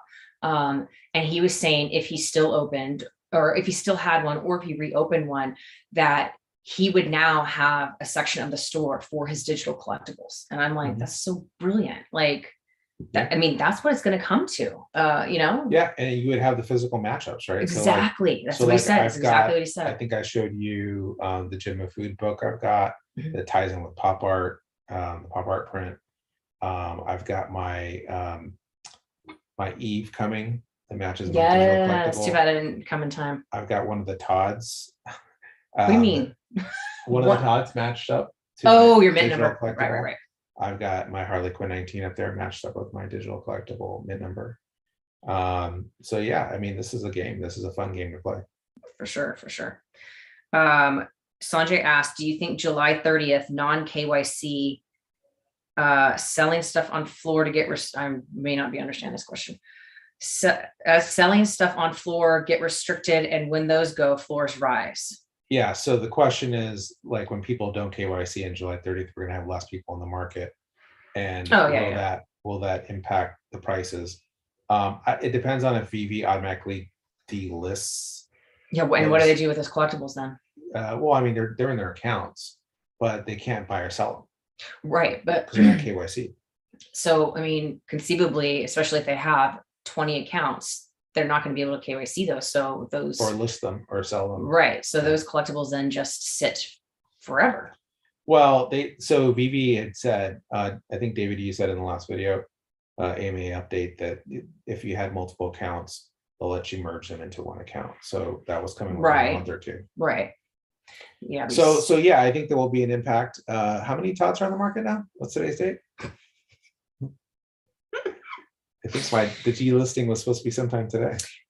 The other question I have that I've been thinking is, I just keep hearing more and more chatter about AF15 and everyone's preparing. And I guess a lot of people are wanting to go for the secret rare if they don't land on drop. And so, I mean, is this the next big thing that everybody is waiting for and has stacked gems for? And so after this happens, what does the market do after that? Which is hard, because they could drop AF15 and we think, okay, now it's recovery time and everyone got their stacks, they feel good. Okay, now what?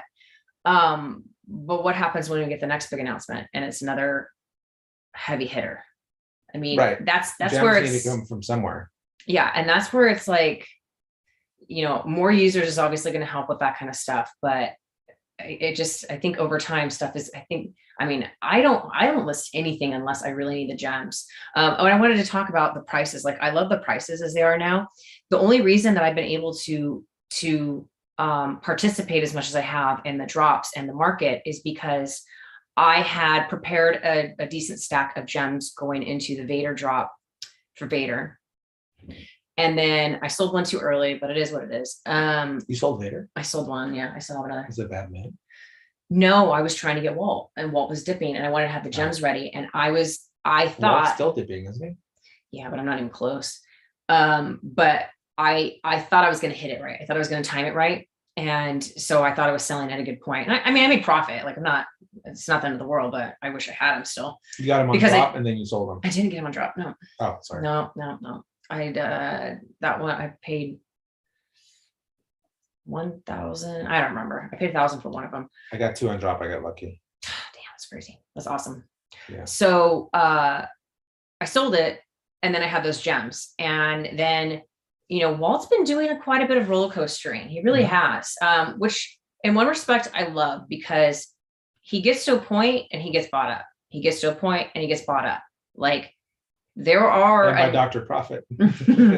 there, Dr. Profit. There are enough people in this app that believe in that collectible so much that they will not let it get to a certain point. I mean, if it gets to a certain point that's in reach for me and I don't have the gems, I will put it on a credit card. Yeah, if it gets a certain point, I'm buying my 9th wall. Yeah, like if it gets to a low enough point that I'm comfortable with, I will put that on my credit card. Like, so I'm not gonna let it happen. And I know I'm not the only one like that. But so eventually those cycles will cycle through. Yeah. And there won't be that, you know, there won't be those Waltz again available. Right. And then exactly. the price will rise. Exactly. It just strengthens the floor Walt. Yeah, but I think that, you know, you see some of the more expensive collectibles. And by the way, Todd, you know, people are giving me crap because I listen to my Todd. So most of them have been delisted now. But the price is 1.7. So it's not like it pumped the price because there's more inventory. Right. Or less inventory. There's 247 Todds on the market right now versus the 300 or so Todds there were. So there's probably gonna be a few more coming off the market. But yeah, so kind of going to the point is when people need gems, they pick their expensive items. Yeah. So because they want to raise, I want a lot of gems to go buy this or go stack this, then they'll sell their Waltz or they'll sell their, you know, 5K or 6K or 3 or 4K items or whatever, or Todds or whatever they are, because they want liquidity. Yeah, I mean, there's probably people selling Waltz right now because they have multiple, and they want to be able to get a secret rare Amazing Fantasy 15, and totally get that. So the reason, my long-winded story is Walt ran away again out of reach, and so I just was fortunate enough to have the gems sitting in my account, so I was ready for these drops that came out with the posters and everything. But not for that, man. It's hard to keep up, and so in one sense, I'm grateful that we are still early. That and we've gotten sort of the gem issues fixed, that these prices drop in the market and are obtainable for most. Well, it takes time to equalize. So I think that we'll see them kind of like do this for a little bit and go up and down or whatever they're doing. And then, you know, once those gems are kind of squeezed out, so to speak, you know, and new gems need to be bought, right? Or things need to be sold. Like people are, you know, these cheap gems are out of the system, right? Then we'll see things keep rising. This is a more direct question about Eve. What do you think about Eve? Is it going to be the first VeVe NFT with a physical counterpart with the same mint number? I have noticed a lot of people are not talking about it. Yeah, no one's talking about it. I got 69, by the way. But yeah, it is the same. It is officially kind of, you think about it, it's officially first, you know, VeVe sponsored physical to digital collectible, right? Where you know, you had the opportunity to, one, buy the collectible, two, then you had to create a Mighty Jaxx account, register, saying you had this mint number. Okay, then that puts you on a list to say that you could buy it, and then you had to actually buy it, and then you had to wait the months and keep, you know, and keep the digital, because some people sold their digital, they just wanted the physical, right? So there's a lot of gates that had happened here. And so I don't think there's going to be, you know, more than a couple hundred Eves that have a match. Never play with Vader or Todd or Walt. Wise words, my friend. I do have another Vader, and I have a Todd, and I have a Walt. I mean, I bought my Todds and my black and whites to liquidate when needed, which was brilliant to buy. And so brilliant. Paid for my Disney stuff. So, you know, like for me, it was like sort of like, okay, do I want? All right, let me trade in my Lamborghinis for some Ferraris. You know, like for real, same difference. For real. Yeah, I mean, that was probably like one of the best, that's like the best strategy I've ever seen, that you were so early to it that you didn't have to put in loads of fiat to get those Waltz. And I think you got all of yours sub 10K for the most part, right? But yeah, but at the time, Todd was also 4 or 5, so you were only 2K is when I started selling them. And that was to buy the Walt, because like that was significance. And so the significance to me was big. And as much as Walt may have a bad rap right now, you know, Disney doesn't. And to me, that NFT embodies Disney. This is an interesting question. On average, how many hours a day do you spend inside the VeVe app, either on the marketplace or browsing collectibles? I was spending a lot more time early on as I was stacking. Now, as I'm approaching 3,000 collectibles, I'm sort of just, like kind of like chilling, because it's sort of like, there's no rush for me to do anything. Like, I think that's the thing, is like some people feel panic that they have to do something. Yeah. I'm in a position where I'm like, I don't really feel like I have to do anything. Right. Like, I have enough things where that like I can get whatever I want on the apps, and if that makes sense. I mean, you know what I mean? Like, of course, I'm not gonna get the movie ticket pass, the James Bond. Like, okay, I'm talking about like, a UR Vader, or even a Spidey UR. If I don't have a Spidey UR right now, if I wanted one, I could raise the funds easily. And I'm surprised about that. Well, no, you have a UR, you don't have a SR. Right. I'm sorry. I have 4 URs. I don't have an SR. But I have 152 commons, so it's all good. So I'm just not worried about it, because it's like, I've got enough that I'm okay. And so I spent a lot more, to answer the question, I spent a lot more time earlier on VeVe. Now it's sort of like I look at drops, I'm like, okay, let me try to get one. All right, let me buy one on the market. Okay, let me have some fun and match like the Disney poster set. Like, okay, this is an important set. Let me try to match a set. But outside of that, like, I'm not spending a ton of time on VeVe, but I am logging in daily, or at least once a day probably. Yeah, same for me. Mine is to save myself, because if I go look at the market, I have a really hard time not buying something, especially right now. So I literally have to stop myself from going on the app, because I will buy and then I get mad at myself, because yes, I got something really cheap and I know it's going to appreciate, but now I don't have enough money for the drop. So that's sort of like the give and take that I play with the app. But I still spend thousands of fiat into VeVe a month, maybe a couple thousand. Really? Yeah. I think during decon I put in 15,000 gems.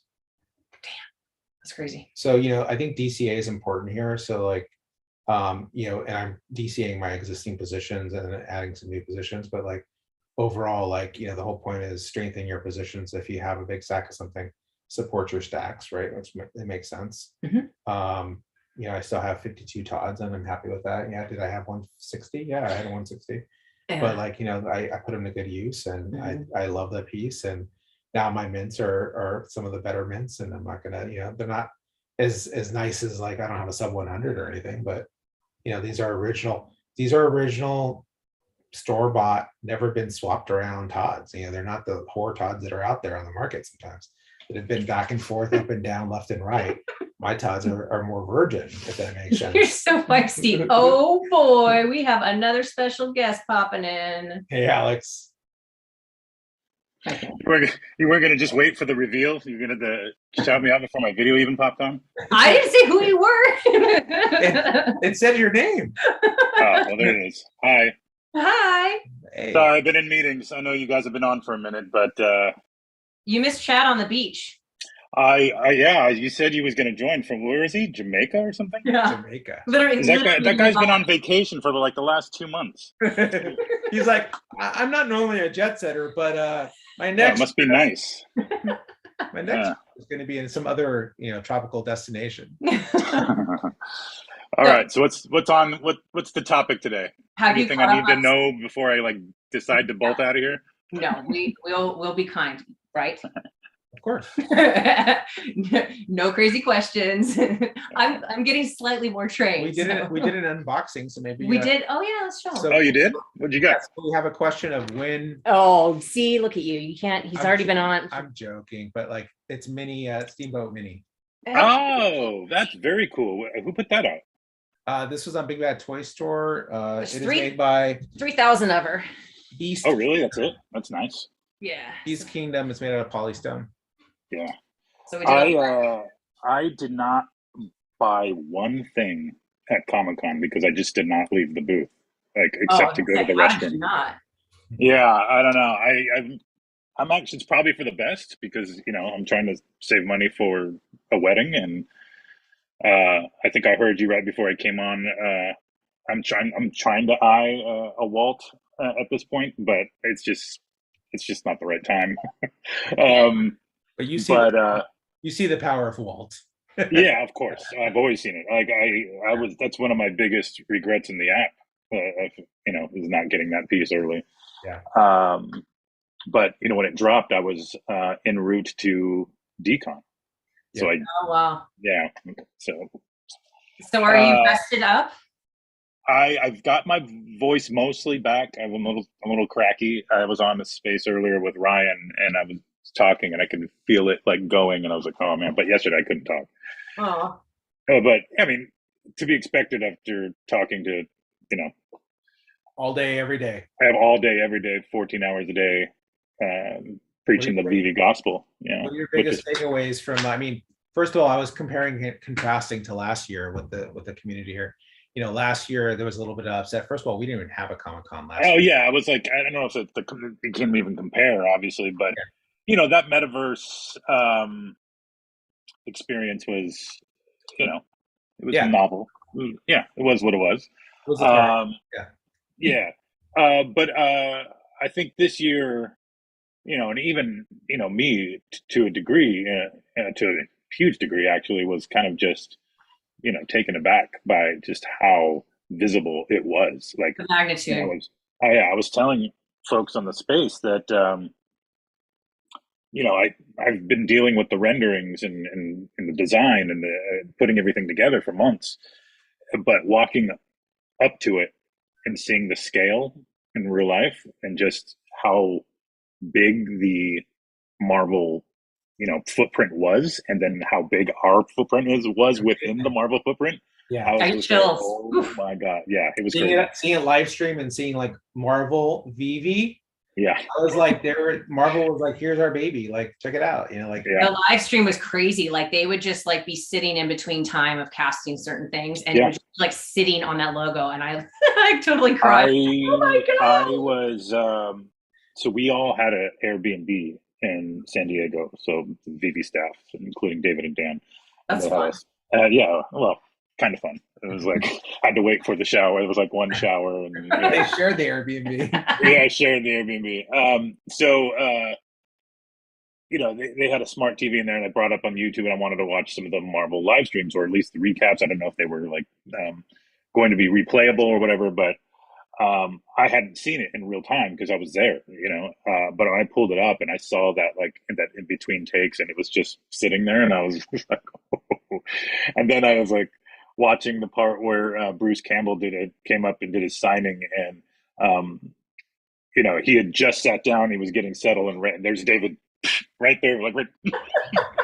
I was like, dude, like just totally jumped the line in front of like the entire queue because he wanted to get the signature from Bruce Campbell, and whoever else did signings. He was up there like 3 or 4 times. I know. I saw one of them on the live stream. It was so cute, and then it shows him hilarious. Holding up the poster. Yeah, he's all smiling. Oh my god, it's so cute. Yeah, he's a huge kid. I love it.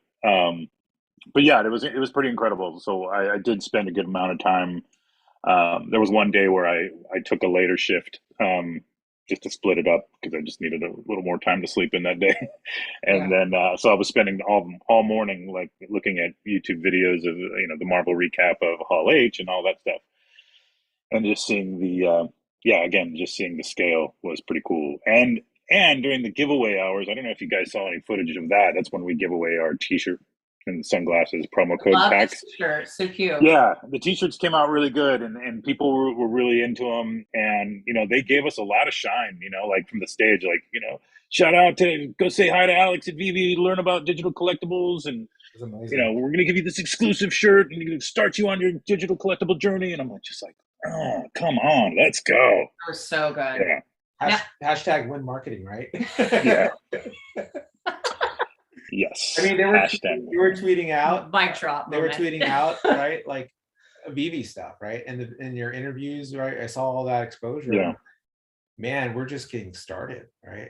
And how was the reception? Because there was I think Kenobi asked a couple people about digital collectibles, and they're like, "Oh, I'm never going to buy anything digital." But I'm sure there's a lot of people over the weekend though. It seemed to like shift for Kenobi. It seemed like he had more and more positive. But like in the beginning, I would see he walked up to the person at the CGC booth and immediately shut him down, and he's just like, "Whoa, okay." But then like people, it's almost like because it was in their face, they were hearing it. They started warming up to it. But what was your take on it? I think mostly the people that were there for Marvel in the booth were there because they were big fans of Marvel and just wanted anything to do with Marvel. Like we weren't like out on the floor like randomly handing out flyers. Like people were coming to us because A, they wanted to take pictures with the real Marvel Mighties. People just thought those were adorable, which they are. They're very Let's cute. be honest. And are those ones, are you going to auction those off as the one-on-ones David you was talking about? I don't know. I don't know what we're gonna do with those after a certain amount of time. I mean, they got a little beat up, so we got to retouch them before New York. We're probably not gonna take them to decons after all, just because I'm not sure that makes as much sense.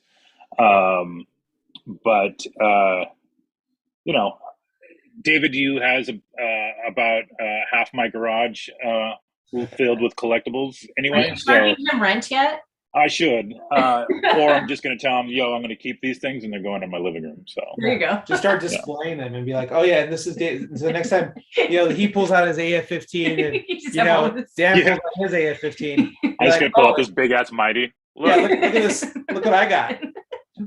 that's nothing. And then he was like, of course he bought more stuff at Comic-Con, and so I took back more.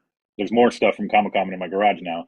And then I get a shipping notification that says your collectible will be delivered today, and it was like a Mondo piece that I bought at Decon last year that was finally getting. I go, hey, do you want to take this home with you? He's like, oh no, I don't have space. I'm like, yeah, no shit. So I guess it'll go in the pile in the garage and under the drop cloth. Satellite location. Yeah. Yeah. He's got his caches around the world, I bet. Yeah, probably. So I've heard a lot about and seen a lot about David and I mean, you could obviously tell how jazzed he got and like, where his head is and what he's excited for in the future. But I haven't heard much about Dan. So could you tell me like, what was his sort of overall? I mean, he's a little bit, more calm, but was there anything that really stood out to him or anything that just kind of, lasted in his mind? Yeah, Dan I think was really a more practical kind of like how do we make the booth experience better? How do we make onboarding the users better? How do we make the app experience better? More, because that's the kind of yin and yang between David and Dan, right? And Dan's like product focused, operational, and David's like, I want to do everything, and I want everything, I want to. So they kind of balance each other out. So from a tactical standpoint, we have some good ideas that we came out of the weekend with. I know I have a lot of things that I want to do differently for New York Comic Con. Not that I was disappointed with anything, but I think there were some improvements to be made. Good learning experience. I think as awesome as it was, there was things that we could have done better. So we're going to make those types of changes. I talk to Dan about. I don't talk. David just trusts me to get things done. Although David is now between he went to some like exclusive Funko dinner party thing and then Hall H. So now he's like kind of hell bent on production value. So I don't know. We'll see. We'll see how that manifests itself. But I would imagine that's going to translate into a sooner coming of a VeVeCon type experience than I would think. You've been waiting. Las Vegas. Yeah, I know, and I just hope I hope we have to be very methodical about it because we try to do that like scale too quick, it'd probably be a flop. But I think we have some good foundation and some good ideas, and I have some good ideas, and I know what we need to do to kind of slow burn that thing into like a full on like MCP related type, access only event. Yeah, make it a club trip for MCP.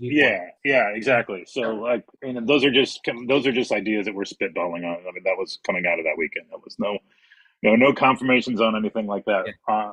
But those are some of the things that we're definitely looking at in terms of elevating the brand on the level of some of the production value that we saw this weekend. And I love what you said that how, David how they are so yin and yang and how David, came out of the event with all these great ideas and, the sky's the limit. I want to do it all. And then you've got Dan to go, okay, but let's talk about how we you're here, and I need you like right here. Yeah, but like I just think that's huge and speaks a lot to just this app and what they're doing in general. How it's just you know, you have the visionary, but you also have the strength behind it to get it done. Well, I was thinking the Marvel booth. I mean, and that was, again, I'm still in awe. So is Comic-Con New York, is it going to be the same kind of partnership, or is it going to be? Yeah, it'll be largely the same execution. It might be a different kind of slightly different layout based on that conference center or that convention hall rather. It's going to be essentially the same. We may dress up the booth differently. I thought you were just saying me dress up. I'm like, yes. No.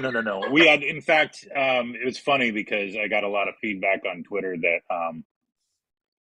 nobody's really met my staff yet. I haven't really introduced them to the world. And they were like, I offered you help. Like I could be there and help onboard people. I'm like, they made us wear Marvel Spider-Man shirts. Like my staff was there. Don't worry, and no free tickets for you. But no, we had to wear that specific shirt. They gave us 5 shirts for the week, so I had to wear one every day. I would have liked to wear our own shirt, but or with some of our own branding on it, because I was getting a lot of Marvel specific questions like, when is this signing? I was like, I don't know. Here's a QR code, scan it. But amazing when I say you're at that level. Amazing that you're at that level with Marvel, where you're equal to the Marvel team, right? Yeah, it was great, and to be honest with you, it gave us pretty good access to get behind the ropes and then like go where we needed to go to get our photos and things like that. Yeah, your stage shots were great. Yeah. A lot of good. So, but when I back to like when I said dress up the booth a little different, those 4 walls were essentially like I don't know what we call them, but they were just kind of like printed, stuck on. Yeah, they were printed. Yeah, they weren't stick on, but they were like almost like a fabric, like a stretchy fabric, like a billboard would be, right? Mm-hmm. And so some of them came out better than I expected, and some did not. So we'll fix that up, and we'll probably, by the time, what's today, end of July, and that happens October 8th? Yes, because that's my wedding. We'll have some other characters that we can put on the walls that will resonate. That's my anniversary day, the 8th. Is it really? Oh, well, that's right on. We'll share that. Yeah. Yeah, because I'm a little bummed that I can't be in New York with everybody, but that is my wedding day. So I will be in Mexico. You have a pretty good excuse. Yeah, I'd say it's probably the only excuse. Congratulations. Thank you very much. That was one of the things I was hearing, and a comment here too is, if you can speak to what made you choose the prints that you chose for the walls, and would you be changing that up? So I will be changing it up. And let's just say that we had a list to choose from. Yeah, gotcha. Yeah. So, nice. To me, it seemed like, I looked at the things you had, and it seemed like it just spoke to accessibility from my point of view, is that those were things that were for new users, pretty easily accessible. I mean, I may have had 1 or 2 characters that I would definitely like to see wrapped on those walls. But yeah. Nice. What about a 3D projector? Any idea of like getting one of those and like spinning projection mapping? Spinning around the NFTs and into like a 3D, Oh yeah, so that's another thing Dan and I were talking about. Trying to make the AR element a little more prominent, because as we had tethered iPads, and the app is a little clunky on an iPad anyway. And so I think we'll probably be switching those to iPad minis just to give you a little more flexibility. Yeah. But the tether was a little tight, and so it was hard to kind of place collectibles in AR and take pictures next to it. And then there wasn't really an account set up where you could email yourself the photo. There wasn't like that easy of an element. So we kind of had like people were screenshotting their photos. It was a little clunky. So that's something I need to work on to figure out for next time. That'd be cool. Because I feel like that's like a really good selling point for people, especially that people are having like a photo booth, VeVe photo booth, essentially, Yeah. right? Yeah, exactly. A picture with That's cool. a Yeah. character. Well, we had a quote unquote VV photo booth at DCon last year, and nobody used it for their collectibles. They all just wanted to take pictures with us in it, which was hilarious and also like annoying. I was like, "This is for your collectible, not for me. Like, I don't want to be in this thing." Like, You guys are rock stars, man. and people were cracking up at Marvel because I think it's the first time people kind of really saw the cult of Dan and David, which I affectionately call it.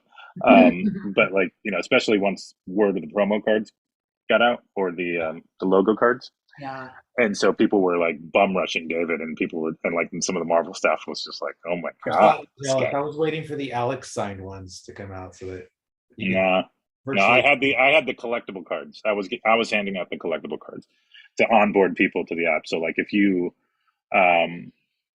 were interested and you showed me that you downloaded the app from the QR code right there, and then I give you something to get started. Wow, that's cool. amazing. I love that. Yeah. Super cool. And so like that comes from like part of the pool that you hold back, I assume. Yes. Yeah. special mints. No special mints. Nothing in the below 40, whatever it is. But yeah, we baked that into the edition sizes when we came up with the edition sizes with Marvel for the con exclusives. So we had one of each of the con exclusives on a promo code each day. So that's cool. I remember on one of the, I think it was it one of your Don't AMAs, or I don't remember what it was, but there was a giveaway, and like you gave out that that 3D art piece, and I remember Block got one, and like the first question everybody asked was like what the mint was, and he's like it wasn't anything. It's not like he got number 39 or anything. Like it wasn't even like a low mint. It was just, he's like, no, there's nothing. No, those don't never see the light of day. Like those below 40s, they're well, except at the you had everybody that was watching the lives and stuff drooling over the iPads with the mint numbers on them. Those weren't even that low. The comics, there was like number 98 comic. Oh well. The Ghost Trap giveaway had 39, wasn't it? 39 in the Ghost Trap. That was I remember that. That was the only giveaway that had, I think, the only under 40 thing that we've ever given away. And that was like when I first started. That was like, and wow. So I didn't. And then when they told me they don't do that, and I was like, well, why not? I didn't get it. And so he was like, it goes in my vault. Yeah. Yeah. No, I think generally there's that holdback, and then like the bottom 40, the first 40, just don't go to anybody. Mm-hmm. I mean, there are some like in the very early days, like that people bought out of the store that had those low mints. Mm-hmm. But you hardly ever see those in the store. In fact, I do have a few, because when I first started, Reese transferred me some things to get me started, just so I could play around with them. Because I was like, hadn't been paid yet, was in between jobs, and I didn't want to buy any collectibles.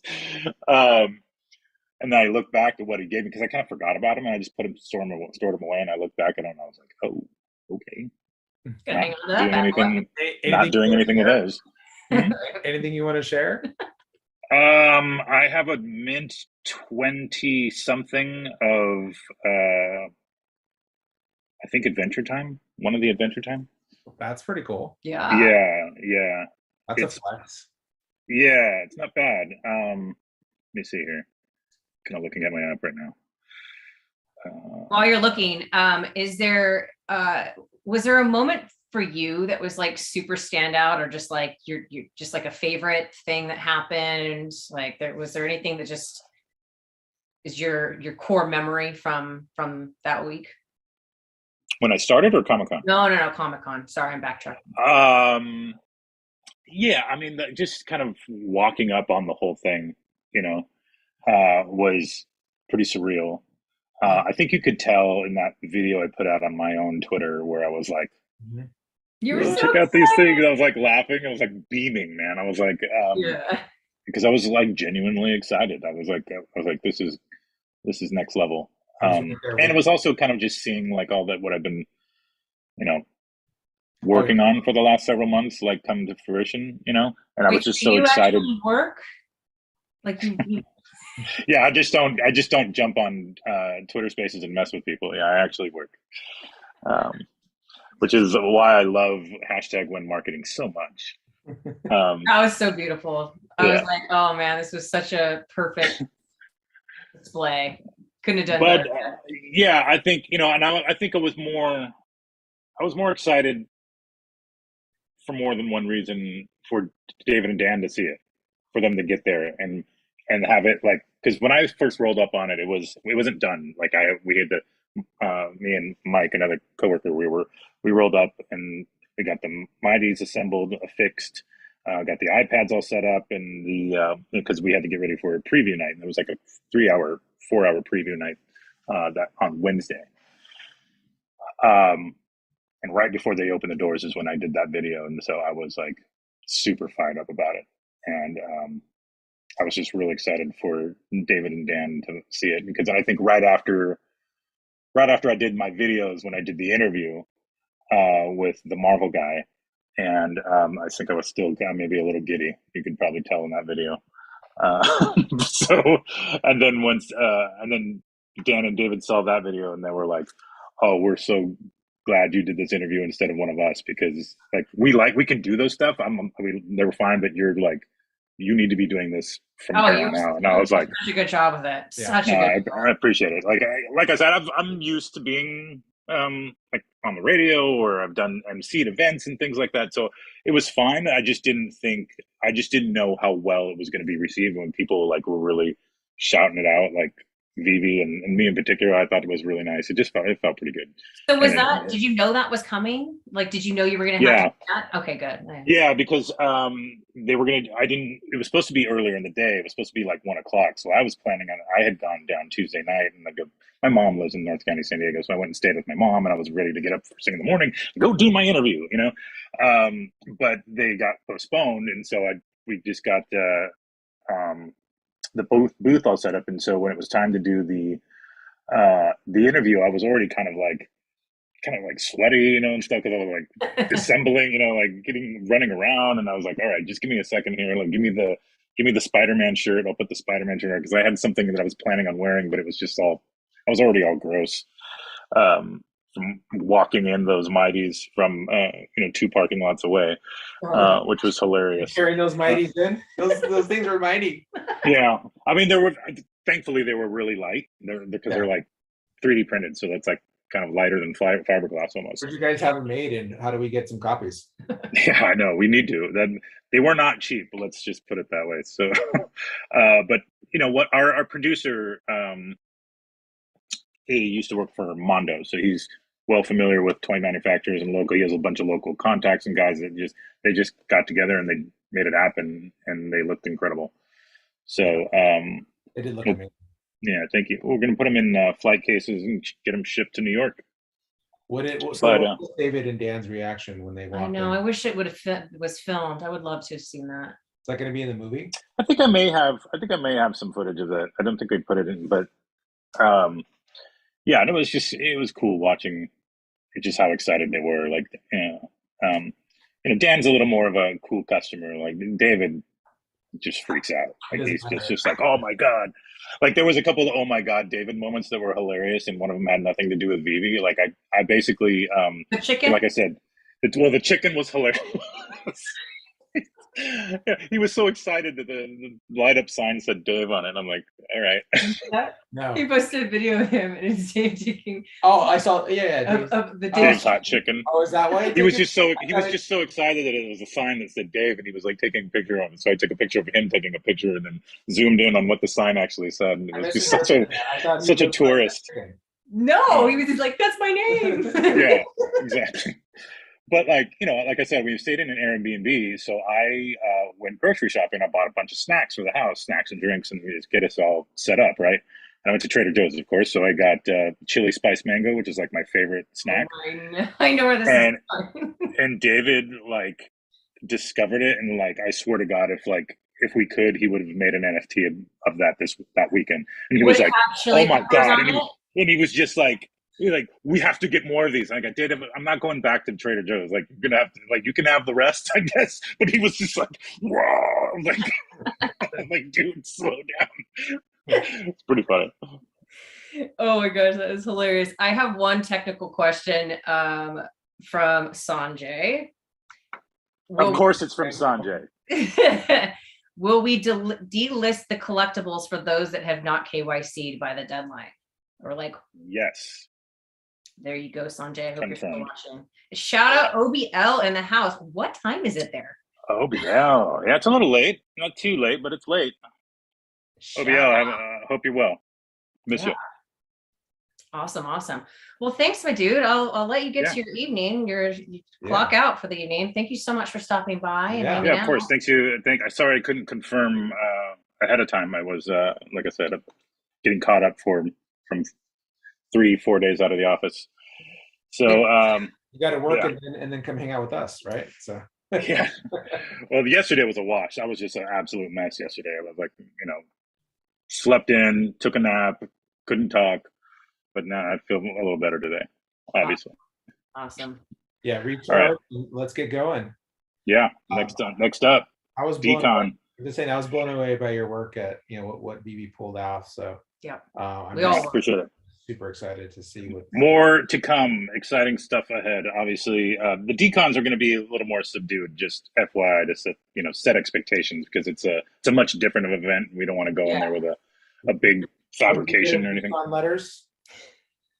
Get decon letters. So from the party. Give away these exclusive letters, right? And so I'm like, wait a minute, wasn't the first OG stuff it's coming. the decon ones? So the decon kickoff party was supposed to be the logo letters from the waitlist queue system, right? Yes. And Dan kept pushing it back, so obviously we had to keep pushing back the delivery of those to everybody who attended the decon kickoff party. So they're still ready. They're ready to go. So unfortunately, they are not. I don't know, what do you call it, a first edition? I don't even know if that matters anymore, but you're still getting your letters. It's just a matter of when. Were they first on the blockchain is my question. I think they may have been minted already. Actually, no, I don't think they've been. I don't know. Who knows? I'm iffy on some of that emotions right now. Yeah, I'm trying to not speak out of turn, prices of those other ones going, okay, I didn't get that. I didn't get the gold letters.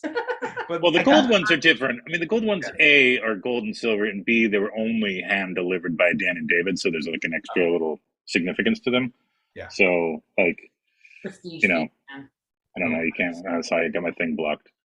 But you can see the card. It's like very nice. It's like embossed, and then the signatures on the back. I'm sure you've seen it at this point, but what idea was that? I don't know, but they didn't tell me about it, and I was pretty upset about it. Well, because it made like the last 2 days of the booth like unbearable. Like people like who didn't know anything about VeVe but heard about the card and came like directly in my face asking for a business card, and I was like, I don't know what the hell you're talking about. A, but B, like, why would you just roll up on somebody like that? Like, hey, I heard you guys have some cool giveaway or something. It's like people were really, really like aggressive about it, and I was like, bro, you need to like. It's the price that people saw them for. I guess that's what it was. But I was like, damn. And I was like, I was telling people, I was kind of like messing with people. I was like, oh, so yeah, this is what's a really fun game. It's called Find David You in a Sea of 100,000 People. Have fun. Bye. But anyway, all right. Well, I got to go. Okay. I will talk to you soon at some point, or I think I'll see you probably Magic in UK, right? You're coming? Yes, sir. Yeah, that is right around the corner. I know. It's going to be here before I know it. Yeah, I got a lot to do. Okay. All right. Silicon, good to see you. Hey, take care. You again. Bye-bye. Take care. Well, that was awesome. Yeah. I think that's how we wrap it up. We're coming on 2 hours right here. Yeah, perfect timing. So he I had asked, but he's had a busy couple of days, and I know probably still getting caught up in sleep and rest and business, of course. When you're out of the office, then it takes a couple of days to catch up. So didn't know if he was going to make it, but 2 amazing guests. We had Chad stop in from Jamaica, literally on the beach, which was pretty awesome. I'm sorry, the waves are so loud. And then Alex sharing some of his time, and he's already been on Spaces today. So that's awesome. I did record this. I think I'm still, again, figuring out YouTube Live. I think it will automatically post, but regardless, I recorded it. So this will be viewable at any time. Some super great Yeah. nuggets. And So thanks for everyone that came and asked yeah, questions. And thank you. how many people did we get in here? I don't know what the top was. We have 78 right now. I think it was in the 80s, but for Wow. live, that's awesome. Especially That's for not most bad. of us, it's, you know, evening, approaching dinner time, family Yeah. time. And you So got, you hit your 1,000 subscriber mark, so now you're legit on YouTube. I don't know about that, but we're getting there. But yeah, thank you guys. Just making sure I'm not missing anything. Yeah, and if you're not subscribed, those people in live, subscribe to VeVe Magic. She's Oh awesome. yeah, if you wanted to ask questions and you weren't able to, it's because you had to be on subscription. So please do subscribe. I hope this won't be the last time we do this. So yeah, and I thought it was really fun doing the question and answer. Yeah, I you know, liked I it. like the unboxing. I need to get more stuff to unbox. Yeah, that was fun too, sharing some of the toys. Yep. So, all right, on that note, we're gonna have some family time because I haven't seen this dude in quite a while in person. So we're here visiting for the week and talk to you guys all later. If you don't see us around, that's why we're gonna be hanging out. All right. Peace Bye out. guys. Thank you. Bye.